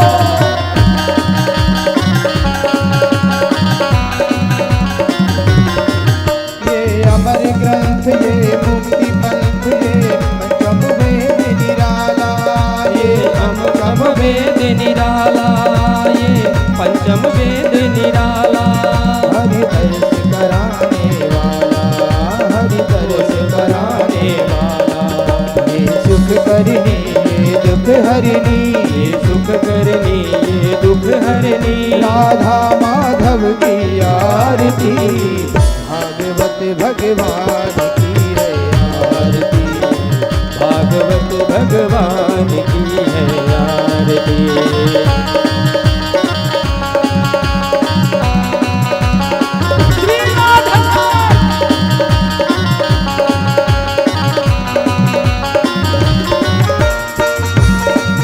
ये शांत गीत पावन पुनीत, पापों को मिटाने वाला, पापों को मिटाने वाला, पापों को मिटाने वाला। हरि दर्श कराने वाला, हरि दर्श कराने वाला। राम यही घनश्याम यही, राम यही घनश्याम यही, जग के मंगल की आरती, भागवत भगवान की है आरती, भागवत भगवान की है आरती।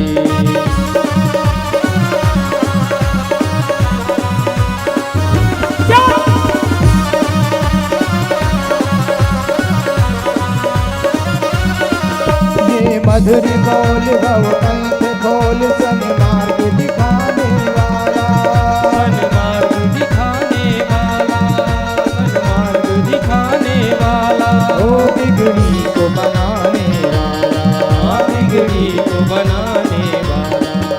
यही घनश्याम यही, श्री राम यही, घनश्याम यही, जग के मंगल की आरती, भागवत भगवान की है आरती, भागवत भगवान की है आरती।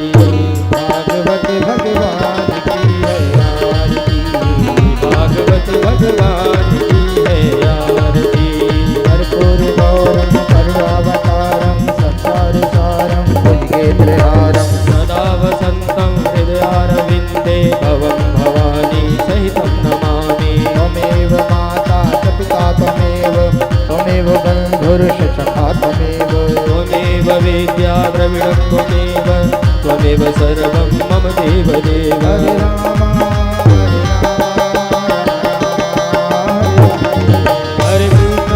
हरे कृष्णा कृष्ण कृष्ण हरे हरे हरे राम हरे राम राम राम हरे हरे हरे कृष्णा कृष्ण कृष्ण हरे हरे राम राम हरे हरे कृष्ण कृष्ण हरे हरे राम राम हरे हरे कृष्ण कृष्ण हरे हरे